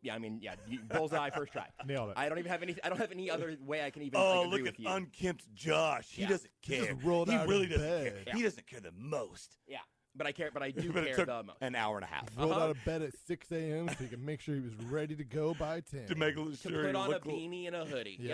Yep. 100%. I'm also just I like to luxuriate in the getting ready process more if I can anyway. Right. It'll take a little time for yourself, but then that does mean that I got to make sure Renee doesn't need to use the bathroom for like 2.5 hours because that's for me to wax every crevice of my body as I do every morning. It takes a while. Anyway, I'm old now, Mick. I feel a little better today. I took some ibuprofen. What age? 27. I turned 27 in December, and now I'm pulling muscles while I dry my hair. Yeah. Welcome to. It gets better, right? Being old. It gets better from here. You get less injured by. No, obviously that's not true. My dad tells me there's never get old. There's no future in it. No, there's no future in it. Have you considered stopping the aging process? Trying to, yeah, working on it. No, it's you just your activities change. Like I'm playing golf tomorrow, which is great. January, right? Be a good day. Yeah, that's the extent. It used to be pick up basketball. I was in as an adult with a kid. I was in a flag football indoor league that was so much fun, just running patterns and a little 7-on-7 it, and everything else. And now it's golf and poker. Those are my athletic endeavors. I think the perfect middle ground is pickleball. Because pickleball feels like a sport when you're playing it, but you can do it in your 80s. There are Achilles heel doctors that will tell you pickleball keeps me in business. Oh, interesting. I've known a few guys, and I've seen one happen right in front of me, pickleball Achilles pop. I've heard that's. I mean, I've seen it in the replays, but I've heard that is a very disconcerting injury to see because it's not always painful. Like it just feels weird. Yeah, exactly. And it feels like somebody just stepped on your heel, and have you torn your Achilles? No. Okay, but I've seen it a couple times, and you know what? I want to tempt fate, so no more pick up basketball. I don't like the sound of that. Yeah. Golf and poker. All right, golf and poker. I'm probably risking it enough with golf and poker when I get mad, slam my cards down, cuss out the guy, and try to go choke him out. Kicking tables. Yeah. Throw that down. Yeah, you have a tendon pop in your elbow. All of a sudden, Tommy John. Tommy John, because you threw your cards in disgust after you got a bad beat on the river. Yeah, but when he came back, he was throwing 90, though. Yeah, that's right. Hell of a story. Technology is amazing. Yeah. What if we do an uncomfortable thing and take a nice early break here, then we can come back. I want to ask Mick about a couple of Chiefs things. He's brought the trivia as well. Funny, right? It's 3 years ago, I guess, on the verge of the first AFC Championship game here in a generation. Yep. Even this show, right, was talking about nonstop sports. It felt like we're landing on the moon this weekend, right? It's the newest thing ever. Yes. A whole new territory. And now it's like, after our pickleball talk and farting around, we might get some Chiefs in the AFC Championship game. I keep getting told, this doesn't come every year, but so far for Patrick Mahomes, it actually does. They should name it GEHAFCCG Field at Arrowhead Stadium. It rolls off the tongue just as easily. It's beautiful. That really is pretty good. All right, we'll talk about the. That's right. Well, yeah, that does make it harder for Rudy's bit of enunciating every letter as if it. Yeah, fair enough. We'll talk to MickShaffer of KSHB 41 ON 810 WHB. I wasn't gonna spell sports radio. Did you know you can listen to Almost Entirely Sports anywhere, anytime? Well, you can. Just search for Almost Entirely Sports wherever you get your podcasts. Sports Radio 810 WHB, Kansas City, your home for Super Bowl 56. Live coverage is presented by Hendrick Automotive Group. Hey, Kansas City, Stephen St. John here for Window Nation. It's freezing outside. Are you feeling the cold air coming into your home? Heater running constantly? If so, you need new windows. Window Nation wants to help keep you warm inside with their 0 down, 0 payments, and 0 interest offer for a limited time. Get new windows and keep all of your cold, hard cash in your nice, warm pocket for 2 years. And this is even cooler. Window Nation is giving you 2 free windows with every 2 you buy. There's no limit. Let Window Nation get you out of the deep freeze. Get your home winterized with energy-efficient Window Nation windows, and you'll be warmly rewarded with lower energy bills. Pay nothing until 2024. Plus, you'll get 2 windows free with every 2 you buy. Now is the very best time for the very best deal of this brand new year. Call Window Nation today at 866-90NATION or visit windownation.com. That's windownation.com, and tell them Stephen St. John sent you. Here are KU coach Bill Self and Dan Chandler of the Salty Iguana Mexican Restaurant. Coach, I know you love the family fun and great values at the Salty Iguana. What about the food? Spank, you know we can both put down some iguana dip. I like the Prairie Village burrito, and as many as I bought from you, it ought to be called the Bill Self burrito. Yeah, I'm sure you want to walk around the Big 12 being called Burrito Bill. No worse than being called Spank. Spank. Enjoy the best happy hour in town from 3 to 6 p.m. weekdays at the Salty Iguana. And check out the Salty Iguana website, saltyiguana.com. Do you have a frog? You know, a freezing room over the garage? Now that everyone is home, are you looking to convert your frog into an office, a schoolroom, or a comfortable room to escape your family? With no ductwork required, Mitsubishi Electric offers room-by-room air filtration and precise temperature control. Let's help you turn those cold, uncomfortable spaces in your house into a space you and your family will really enjoy. To learn more about Mitsubishi Electric's solutions, visit keepkccool.com today. Now, they can help you whether you need to heat it up or cool it down. Mitsubishi's got you covered. Our biggest problem here in the Sports Radio 810 control room and studio was the heat. We've got a lot of windows and a lot of radio equipment, and our Mitsubishi unit has kept us cool for years. It works like a charm, and it works quickly, and it's whisper quiet. It's been a real game changer for us at Sports Radio 810. Check them out at keepkccool.com. That's keepkccool.com today. Your Kansas City Symphony brings you another film plus live orchestra adventure, February 10th through 13th at the Kaufman Center. It's Star Wars, Return of the Jedi in concert. Luke Skywalker heads a mission to rescue Han Solo from the clutches of Jabba the Hutt and faces Darth Vader one last time. There's nothing else quite like your Kansas City Symphony performing John Williams' iconic score live while you watch the entire film. Find tickets now for Star Wars Return of the Jedi in concert at kcsymphony.org. Hey Chiefs fans, meet car shoppers Joe and Casey. Joe used the traditional car shopping sites. His personal info was sold to dealers and marketing companies, and now he's getting bombarded with calls and spam. Casey used OneRequest, where her personal information was not shared or sold. She found several great cars and communicated with dealers anonymously. She didn't receive phone calls and was able to stop all messages when she was done shopping. Casey for the win!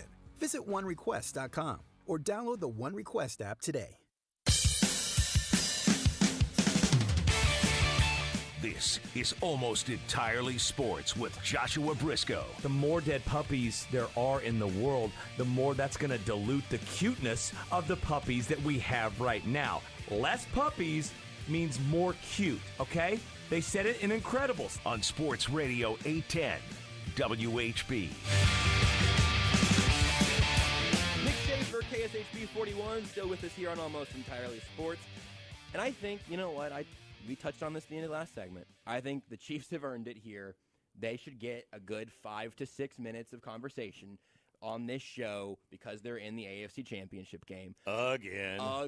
I think your moon landing analogy is great, by the way, because the first time you land on the moon, it's like, oh my God, we've got to do it on the moon. Now we're like in the 1990s, like, yeah, there's no reason to go to the moon right, anymore. What are we doing? We went up there, we brought back some rocks, no water, no aliens, no Transformers. I think we're good. Yeah.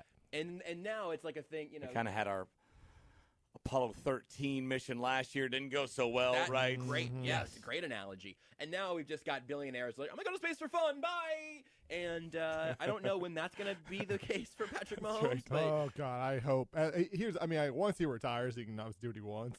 At no point while he is still good at throwing a football do I want him even looking at a spaceship. yeah, don't leave the atmosphere while your arm is still. Like that's gonna be written. Like there was the gotta the stay motorcycle clause, right? Like most within athletes the have a atmosphere of motorcycle. this Yeah, planet. Yeah. that's gonna be the new one where it's like, hey. 10 years from now, when flying to space, it's still super expensive, but now it's not just to billionaires, it's also to athlete millionaires. It's going to be like, hey, man, you can't go to space. Yeah. Like, sorry, you're just not allowed to. That's in the next 10-year contract. Yes. Is like, please don't go to space. Don't go to space. It's funny because we are here now on the Friday ahead of the AFC Championship game, but this is the first time we've talked to you since last week, and I want to know what your Chiefs-Bills experience was like because it's something that we will all be able to talk about forever because it was bonkers. It was amazing. My favorite tweet from Sunday night was, yeah, sure, you could have watched the Chiefs-Bills game, or you just could have snorted a lot of cocaine and ridden a motorcycle out of a helicopter. Yes. Yes, that's basically. Verderam literally referenced that tweet on the show last night. Nice, We are back-to-back 9 o'clock hours of this show remembering that tweet together because it's perfect. Yeah, it's like, I wish I would have thought of that. Yeah. Aaron and I would just steal it and retweet it as our own. Yeah. No, I mean, it was amazing. I had the unique experience of, we're right outside the stadium, right? Because of COVID, we don't near as many credentials, so we got a couple people inside. I'm outside because I'm anchoring everything. So I'm watching it on YouTube TV on a computer inside a truck right next to Arrowhead Stadium, right? That honestly sounds a little brutal to be like close to the action, but I don't care about. I care about I want to know at the time. I don't want to find out. So we closed the truck, and with the heat on, we couldn't hear the crowd. So we timed it. It was like a 45-second difference, right? We know how YouTube TV is. That's basically what we were a play behind, roughly. Yeah. And so the crowd will always tell you what happened, right? But what we did hear fireworks. Oh. And so, for instance, the McCole Hardman third quarter touchdown run, I mean, he's 30 yards out, 25-yard line, something like that. And so they're just getting done with the next play, the play before on our screen, and we hear the fireworks like, oh, man, what's going to happen? This Patrick Mahomes touchdown pass, and they do the end around, and he's bottled up. I'm like, well, it's not happening this play, obviously. No, it is. It is. He's got it. But the freakiest one was with a minute and change left, right? Yes. To where, it was the Chiefs quickly got to 3rd and 10 there, right? And then they picked up the first down with Kelsey. Then another incompletion, 2nd and 10 from the 36. And you hear the fireworks. I'm like, no possible way. So Dia Wall and I are in there, and we're on the edge of our seat. How's this going to happen? Yeah. What is about to happen here? And the short little thing over to the short little thing. Tyreek Hill, short little pass over to the short little man, and he just takes off, and he's doing the. If I would have not known, when he turns to do the peace sign at the 20, right, with guys actually ahead of him. At his angle, yes. We're like, what are you doing? But then to see it, so to kind of know the result or know what happened and then kind of fill in the blanks, see how it happened was kind of cool. But then, like I said, we were insulated from the crowd until the Butker field goal. And I was like, no way, because we hadn't seen the Kelsey yet. Actually, we had, sorry, because they called timeout after that. You're right. So we're like, well, obviously he made it. That's incredible. Obviously he made this is unreal. And then of course we heard the after is towards the end of the McCole Hardman catch and run down. We hear the fireworks go off. I'm like, okay, they're about to win it, and we start taking bets. Who's it going to? I said Kelsey right away, and of course it was. And that's why you continue to just walk around with change just jingling around in your pockets because you're just taking money from your taking money from Dia Wall. Wow. It was just, So that was unique. I experienced for sure. That way. I'll be inside on Sunday, thankfully. Yeah. And so I will be the anti-YouTube TV. I'll be seeing it as it happens. The way if people would like to recreate that feeling a little bit, just be on Twitter aggressively the entire time. Because I think before the Tyreek Hill touchdown, I saw Matt McMullen, reporter for the Chiefs, who is a wonderful man. I really like Matt a lot. Always happy to be around him.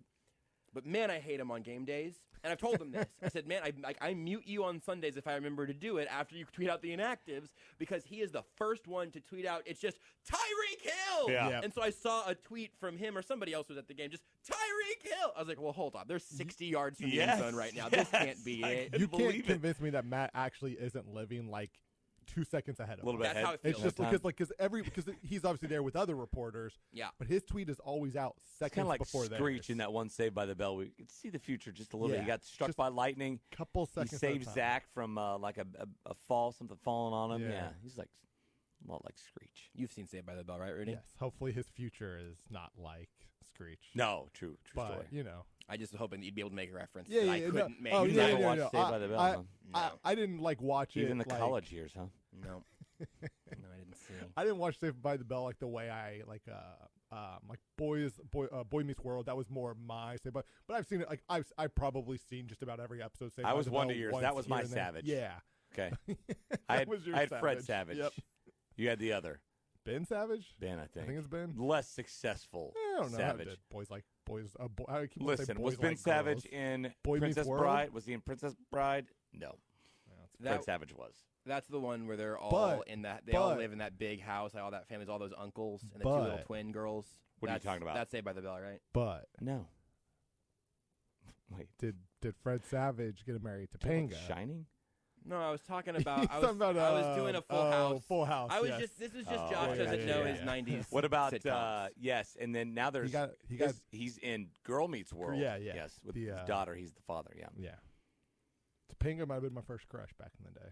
Wow. She didn't glow up after that. I'm just telling you. I'm just saying like that was like my. Well, my Winnie might have been childhood mine, and that was the girl in Wonder Years. I've definitely seen a couple episodes of the Wonder Years, long time ago, but I do remember it. My first TV crush was Raymond from Everyone Loves Raymond. It's a good show. It is, man. It's a good show. His dad is. There's something about sitcom TV shows with the old cranky dad that are just because there's also it's a King necessity. of Queens, Oh, yeah. Cherry Stiller. He obviously It's a he formula. basically plays the exact same character in Seinfeld. Yeah. It's fantastic. Have we all just as a nation spent enough time coming to terms with the fact that Ray Romano really probably made an even more outrageous amount of money voicing a woolly mammoth in an incredibly successful kids TV series? Yeah. Like, what a weird call. And I was thinking, 'cause I probably heard him in Ice Age before I knew him from Everybody Loves Raymond. But Really? It came out in 2002. I was 8. Well, I mean, normal people who were normal Alive age back then? then, Yeah. yes, The knew him thing from is, though, Everybody Loves Raymond. That's what a lot of these guys do, right? Because like he didn't get a start in Ice Age. Let me No, tell you. Okay? no. But for me, that would have been my first Yeah. point of reference, But, like, and he must have made so much bleeping money from Tom Hanks and all them went and did Toy Story. Every big actor is honestly kind of looking for their animated movie where you just get to do the voiceover work. Nobody gets and it debuted makes- in an animated Yeah, movie. because those Pixar Disney movies, if you can get one of those, especially one that like goes for multiple Sequels and sequels stuff, and stuff, you just make an hour. Like that's the bag. Like Yeah. that's the real bag. Yeah. We stuck on the Chiefs there for like 4 minutes. That's it. Greatest game in maybe the history of the NFL. Have you seen Ice Age? Ice Age. So looking ahead now to Chiefs Bengals, this is interesting because for Chiefs Bills, that game happened a million years ago. Part one of that little back to back was so long ago that I barely remember if Patrick Mahomes and Josh Allen even played in that first game. Chiefs Bengals was just a few weeks ago, and so we have had so many conversations this week about what do they have to do differently, what went wrong in that first matchup, which is also strange because we've spent most of that time talking about the Chiefs' defense, and they never get to lead the conversation unless a receiver has 266 yards against you, and then they do. What do they need to do here? You know what? I don't think too much. Like, we look back at Jamar Chase and how he just dominated the Chiefs secondary and Ward but if you think back, I mean, I would say the Bengals were much more fortunate to win that game than the Chiefs had they won it. And that, I mean, Zane Anderson doesn't hold. I'm not convinced, by the way. He was draped over Byron Pringle, and he was going to make the tackle. If that doesn't get called, which a ton of holds don't get called all the time, it's 35-17 going into the break. Still 28-17 is a big lead in the NFL. Chiefs offense just kind of shut it down. Had some things go not their way in the second half. And the Bills had to have a the Bengals had to have a 3rd and 27 get converted. They had to have a 6-minute and 1 second drive to end the game. Otherwise, Mahomes going down and winning that game, right? And so I feel like once we kind of got past the emotions of that game and we can look back on it with more of an analytical eye, you realize that, okay, the Chiefs were the better team for the most part. Just some stuff happened. The Bengals got the win. And overall, that's the only loss the Chiefs have sustained in the last 12 football games. Yeah. And honestly, I like this version of the Chiefs. I'm more comfortable with defense. Well, they're not really good, but the offense is out of control, out of this world, right? Yeah. I was not comfortable for the majority of this season of defense winning games here. The offense turned the ball all over the defense winning the games. I don't like those Chiefs. I like this version of the Chiefs. Okay, I agree. I do think there's something to, and I mean, it was more than just simply throw the ball up and let Jamar Chase make plays. But that's kind of what right. That was a lot of it, right? Like they talked about that. Spags talked about that yesterday, and pressers how they felt pretty good about where their players were at in one-on-one coverage. There were just some times where Jamar Chase just went up and made plays, and if that's what it's going to take to win, he's capable of doing it. Right. The odds of it happening in back-to-back games against the team, I would hope if it looks like that's happening again, they do at that point decide to make some adjustments to it, right, and not let a guy do it 7 times throughout a game. But the defense played pretty well. Yeah. It was just the best rookie wide receiver in the Ever NFL seen. right now, Right. and maybe already a top 10 wide receiver in the NFL, was just went out and made plays. Here's what I worry about: that the Chiefs' defense goes and Stephon digs him. Right? I mean, Chase ends up with 2 catches for 17 yards. T. Higgins has 9 for 180. yeah. Right? Because they've got the guys to do it. I mean, if damn Gabriel Davis, who I now know who he is. Yep. Gosh darn it. Didn't know before the game. 204? Are you kidding me?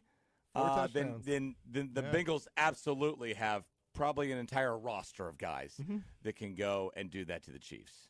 But it didn't matter. Like I just said, I like this version of the Chiefs where the Bengals out had like 90 more yards than them actually on the game, but the Chiefs win by 3. Are you fully bought in on Joe Burrow? Is there a little skepticism? Where are you at on him? Yeah, especially with the weapons around him. And you know what gets lost in the shuffle? Joe Mixon is a really good running back. Yeah, he's a really good running back. Yeah. And then so that helps tremendously. I kind of was like, just the athleticism when he came out. I'm like, okay, he's surrounded by pros already at LSU. Of course, he's gonna have the greatest season ever in college football. It's a Jamar Chase guy. I don't know if you've heard of him. Right, and then he goes to Cincinnati, which isn't exactly a great place to just plug a quarterback in and win. But I'm sold. I mean, he's turned them around from 4 wins last year. They've won 12 games this year, counting the playoff games. They won 12 total the previous 3 years. Jesus. Unbelievable. It really is a fun storyline of a team turning it around, and this is also, I mean, this maybe we're bordering on disrespect for a team that is in the AFC Championship game, but it feels like they're ahead of schedule also. This year for the Bengals, if they would have lost to the Titans, they could have still said, man, we're pointing in the right direction. We just need to get an offensive line together next offseason. Yeah. Or if they lose to the Chiefs, they go, you know what? We lost to the boogeyman of the AFC. Next year we're going to hit him again. We're going to hit him a little harder. Yeah. Maybe it'll look like that Chiefs-Bills game. We'll see where the coin flip falls. I have a ton of respect for how quickly they've turned it around, while also still being a little bit skeptical that they're actually 100% of the way there. They hit on the quarterback and the receiver, and Trey Hendrickson being really taking another step as a pass rusher there. They signed a long snapper in free agency, and he's the best pass rusher in Bengals history. You're gonna have to explain the bit. He just looks like like a long snapper to me because he just doesn't wear gloves, and especially in New Orleans. I don't think he does it much in Cincinnati. He had the skin tight sleeves on under his arm with no gloves. It was just like the classic long snapper look. I remember the first time watching him being like, wait, are they just so hurt at defensive end? The long snappers playing defensive end, and then you learn no, he's just a defensive end. Doesn't long snap. I'm like, okay. I was texting with our sister station in Cincinnati. We have a script station there, WCPO. I can't remember what affiliate they are, maybe ABC. And it was Wednesday, and he's like, "Hey man, just got to town." I'm like, "Oh, on Wednesday?" I'm like, "Game's Sunday, right?" Oh, Okay. Human peace story. And then I talked to them just yesterday. They came into the station. They have 7 people here. They're like, Cincinnati's going nuts. Yeah. Place to buzz. I'm like, yeah, we were you. 2 years ago. We did this. Yeah, 3 years ago, we were you. Yeah. Check back in 3 years. We'll see. Let me know about that enthusiasm. Just from a TV kind of journalist media standpoint, I was like, it's gonna be like when the new troops arrive at the front line, they see what everybody else has been going through. I've got walking wounded over here, right? We got the MASH tent, and so check back with me. The one difference being that besides the Super Bowl, the Chiefs have not had to go on the road, right? Like, you guys don't travel. You guys have not had to travel for playoff games, with the exception of, obviously, the Super Bowl. It's so funny when the Chiefs and Rams win this weekend. The only way the NFL can get Patrick Mahomes to play a road game in the postseason is to play at the side of the Super Bowl, play the team that plays there. They would be the first and second team ever to play on the road in a Super Bowl in back-to-back years. Hopefully they're the first team to lose to the home team and the first team to beat the home team in the Super Bowl. Amazing. So I assume, like, I'm just pulling it up, I assume we have Super Bowl locations for the following years? Because if it's an NFC team, we already know who. It's Phoenix next year, right? And then Las Vegas. Okay, then we know. Is it back in Arizona next year? Yeah. Then we know who's in the Super Bowl next year.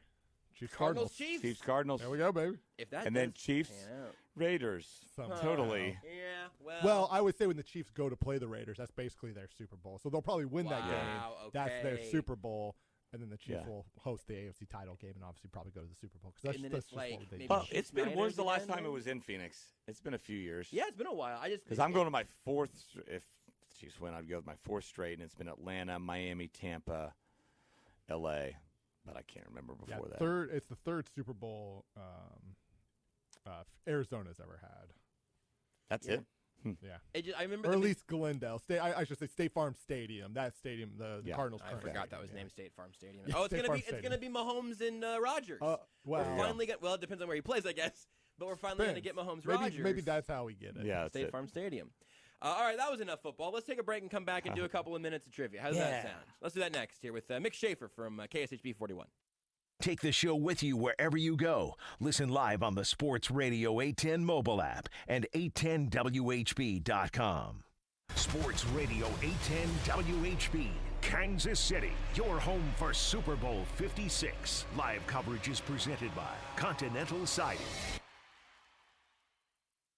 Hey, Kansas City, it's Brian Pringle with Victory Ford at the Legends in KCK. We want to wish everyone a wonderful 2022. New inventory has just arrived for the new year, and we are excited for what we have to offer you. Trucks, cars, and SUVs, we have it all. The entire team at Victory Ford is dedicated to one thing, serving you with respect. We take great pride in providing exceptional customer service that keeps the golden rule at the forefront of everything we do. Come see us today at the Legends in KCK or online at victoryfordkc.com, where our first price is better than their last. Menards carries the largest in-stock selection of appliances. Discover the Criterion Advantage with a pair of laundry appliances with great features, great quality, and a great price. The top-load washer has 8 preset cycles and can handle family-size laundry loads. The dryer is equipped with Wrinkle Prevent and Sensor Dry, which automatically stops cycles when clothes are dry, saving time and money. They're $449 each after $100 mail-in rebate. See store for details. Prices good through February 6th. Save big money at Menards. Saturday at midnight, our special Chiefs-Bengals AFC Championship pregame begins on Sports Radio 810 WHB. At 9 a.m., fire up your tailgate with Soren Petro and the Central Bank of the Midwest pregame show. At 2, it's on. The Chiefs and Bengals with Westwood One's live coverage of the AFC Championship game. Then we're back with Kansas City's best postgame show and the NFC Championship game on ESPN Kansas City. It's all on your home for the NFL playoffs and Super Bowl 56. Sports Radio 810 WHB. Are you suffering from chronic joint pain like Heather? I have terrible arthritis and have had it for quite a while, and I've gone to all kinds of doctors trying to figure out what to do, and everybody just said surgery, and surgery was months of rehab, and I didn't want to do that. But then Heather discovered QC Kinetics, local medical professionals who specialize in natural biologic treatments, non-invasive solutions designed to repair and restore damaged tissue in your joints. And she absolutely loves the results. I like to tell anybody who's suffering that there are options that are not steroids, that are not surgery. You owe it to yourself to find out about QC Kinetics and find out what they can do for you. No surgery, no drugs, no downtime. Discover QC Kinetics and learn more about natural biologic treatments with lasting results. Call QC Kinetics, 816-412-6299. That's 816-412-6299. Don't wait. Call QC Kinetics today. 816-412-6299. Hello, Missouri. Switching to Geico is a good idea, especially when you consider everything. First off, Geico makes it easy to switch, and you can contact your local agent for personalized assistance. But having a trusted insurer could make you question some not-so-trustworthy people, like the friend who says he doesn't want pizza, but when it comes, sure, he'll have a slice. Well, if you switch to Geico, you could save hundreds on car insurance, and you could keep saving by bundling your motorcycle, boat, and RV, plus your home or renter's insurance. But saving money might make you so happy you start to skip everywhere, which could get you nicknamed the Skipper. And do you want that as a nickname? Think on it. Well, they do have an industry-leading mobile app you can use to pay your bill, file and manage a claim, or add a new driver. And they offer discounts to military and federal employees. But when your life gets a little easier, it makes you too carefree and you end up going barefoot everywhere, which is all fun and games until you step on a bee. Well, Geico is the second largest car insurer in the country and has been saving people money for 85 years. It's hard to beat that. But you're right. Switch to Geico. It's obviously a good idea. Where'd you get that grin? Right above your chin. Cookie Casanova Jackhammer is back. Hurry in for hot fudge, warm, store-baked cookies, and frozen custard. And be sure to stock up on pints or quarts for your playoff viewing parties this season. Andy's Frozen Custard. We know where you got that grin. With a smile at Andy's top your day. With a smile at Andy's top your day.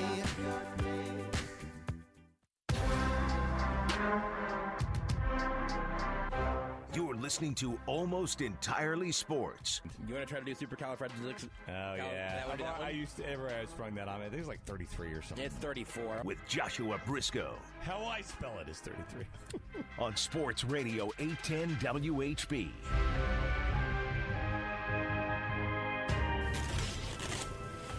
Unzip it, baby. I hope that got picked up in the microphone. Mick Shaffer. Hot in here. KSHB 41. I had to take my so hoodie nervous off for early. you guys, though.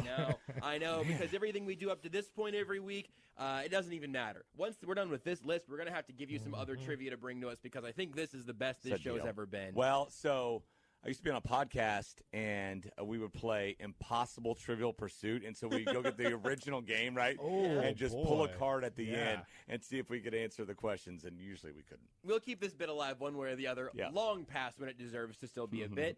But Mick made a bunch of Jeopardy-style questions for a New Year's Eve party with his friends. Apparently does this every year, right? Every year, baby. And now we get to play them here on Almost Entirely Sports. So it's me, it's Rudy, it's Mick. Mick, what are our three categories tonight? You have international, we have social media, and we have sports. No, I destroyed you last week. Yeah. You won both times, haven't you? We tied the first time. Yeah, I feel like I crushed him, and then I bet less, but I still lost. Yeah, that's right. I went all in, and I still crushed you. Rudy, why don't you go first? You won last week. Why don't you start All right, the board? let's start off with sports for 100. Sports for 100. The Buccaneers won the first Tampa Bay title in 2021. They won the second. Rudy? Yeah. The Tampa Bay Lightning? Who is the Tampa Bay Lightning? Very good. You're tracking your own points there, Rudy. Yeah.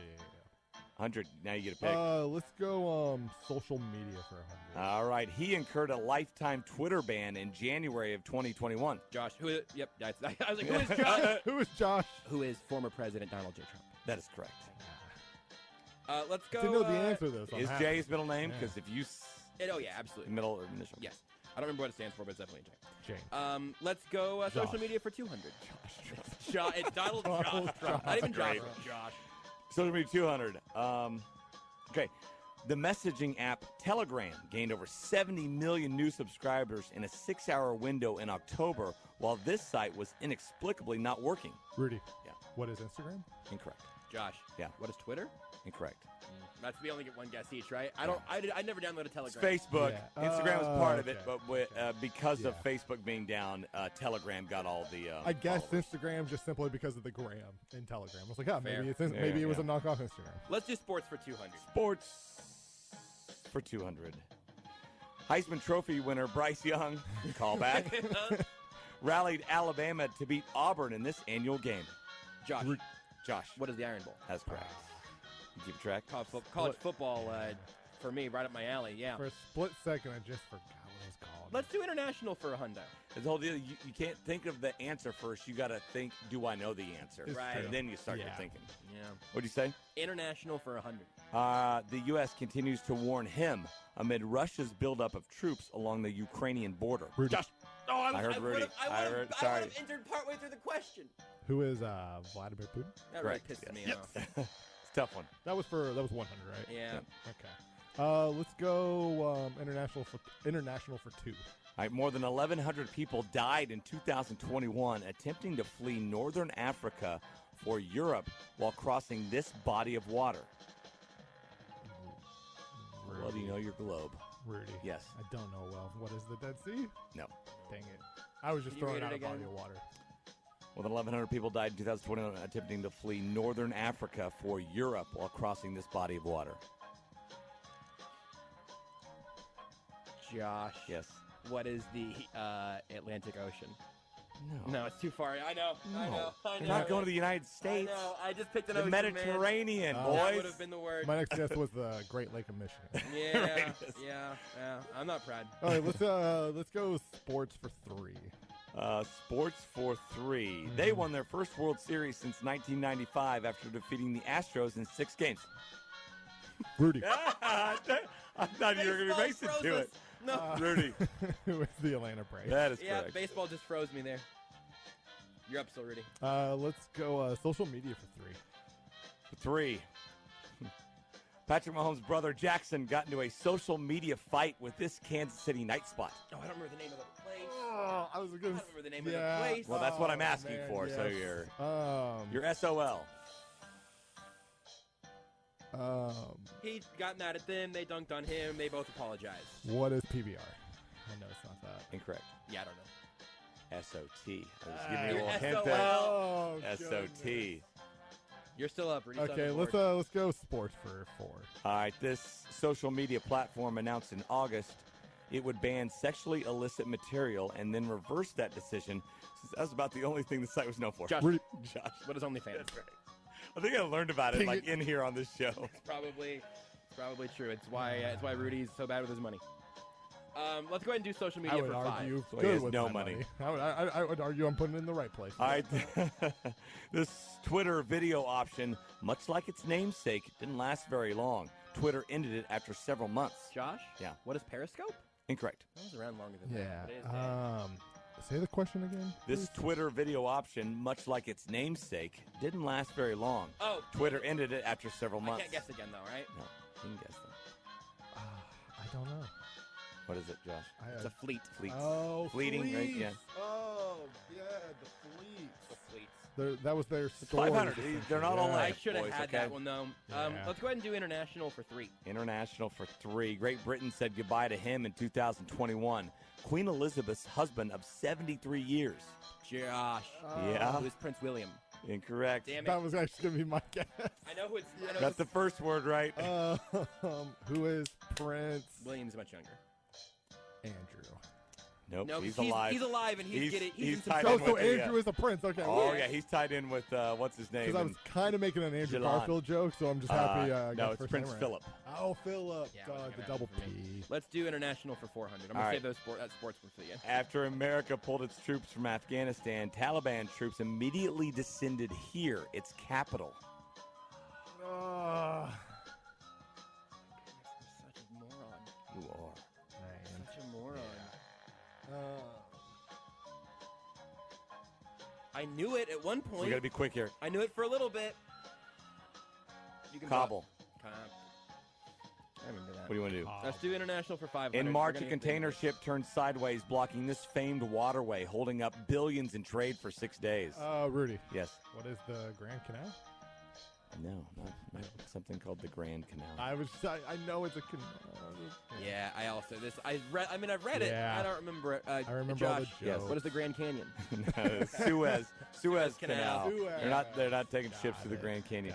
All right, you want to do 4? Sports for 4 and 5. Yeah. Okay, in one of the greatest Final Four games ever, Jalen Suggs hit a near half-court shot to keep this team's undefeated season alive. Josh, who is Gonzaga? That's correct.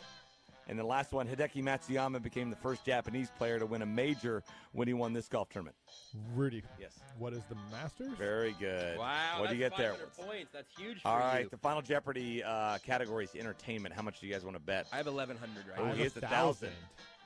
Oh, boy. What are you I going want you to win. I mean, I'm going all in. I got to go all in. 901. I wasn't going to let you tell me what you wanted to 901. do because I was going to just say 0 and let you play for the win here. I'm going all in. You better cover. Well, you don't have to say how much you're betting. That's fine, but I'm going to go ahead and listen to Rudy. All right, here we go. I'm going to put down 1,000. I'm going to keep 100 points for myself, so we both get it wrong. I still win. Okay. You're both going to get it right. This actor was left holding the gun after an accidental shooting on the set of a movie in October. Yep, I definitely. I 100% know. You want to say at the same time and see if we both get it? Yep. You have to say who is. Okay. 3, 2, 1. Who is Alec Baldwin? There you go. Nice job. That was dark, perfectly synchronized, and it means I'm victorious. It means we are 1-1-1 on our 3 games. So Rudy and I are evenly matched. We're doing a best of 4. We're doing a best of until football season. We'll see how many shows we'll see how many of these shows we get to. We absolutely, I'm gonna write down 1-1-1, and we will we'll wrap this up the week before the first high school football game of the fall begins. Oh, right. And that'll be the end of it. Mick, always wonderful to have you here. Thank you. Always wonderful to have your mom. See you, Michelle. You are listening to Almost Entirely Sports with Joshua Brisco on Sports Radio 810 WHB. Sports Radio 810 WHB, Kansas City, your home for Super Bowl 56. Live coverage is presented by Creative Planning. Hey folks, Jerry and Alec, Continental Siding. Jerry, how are we getting siding materials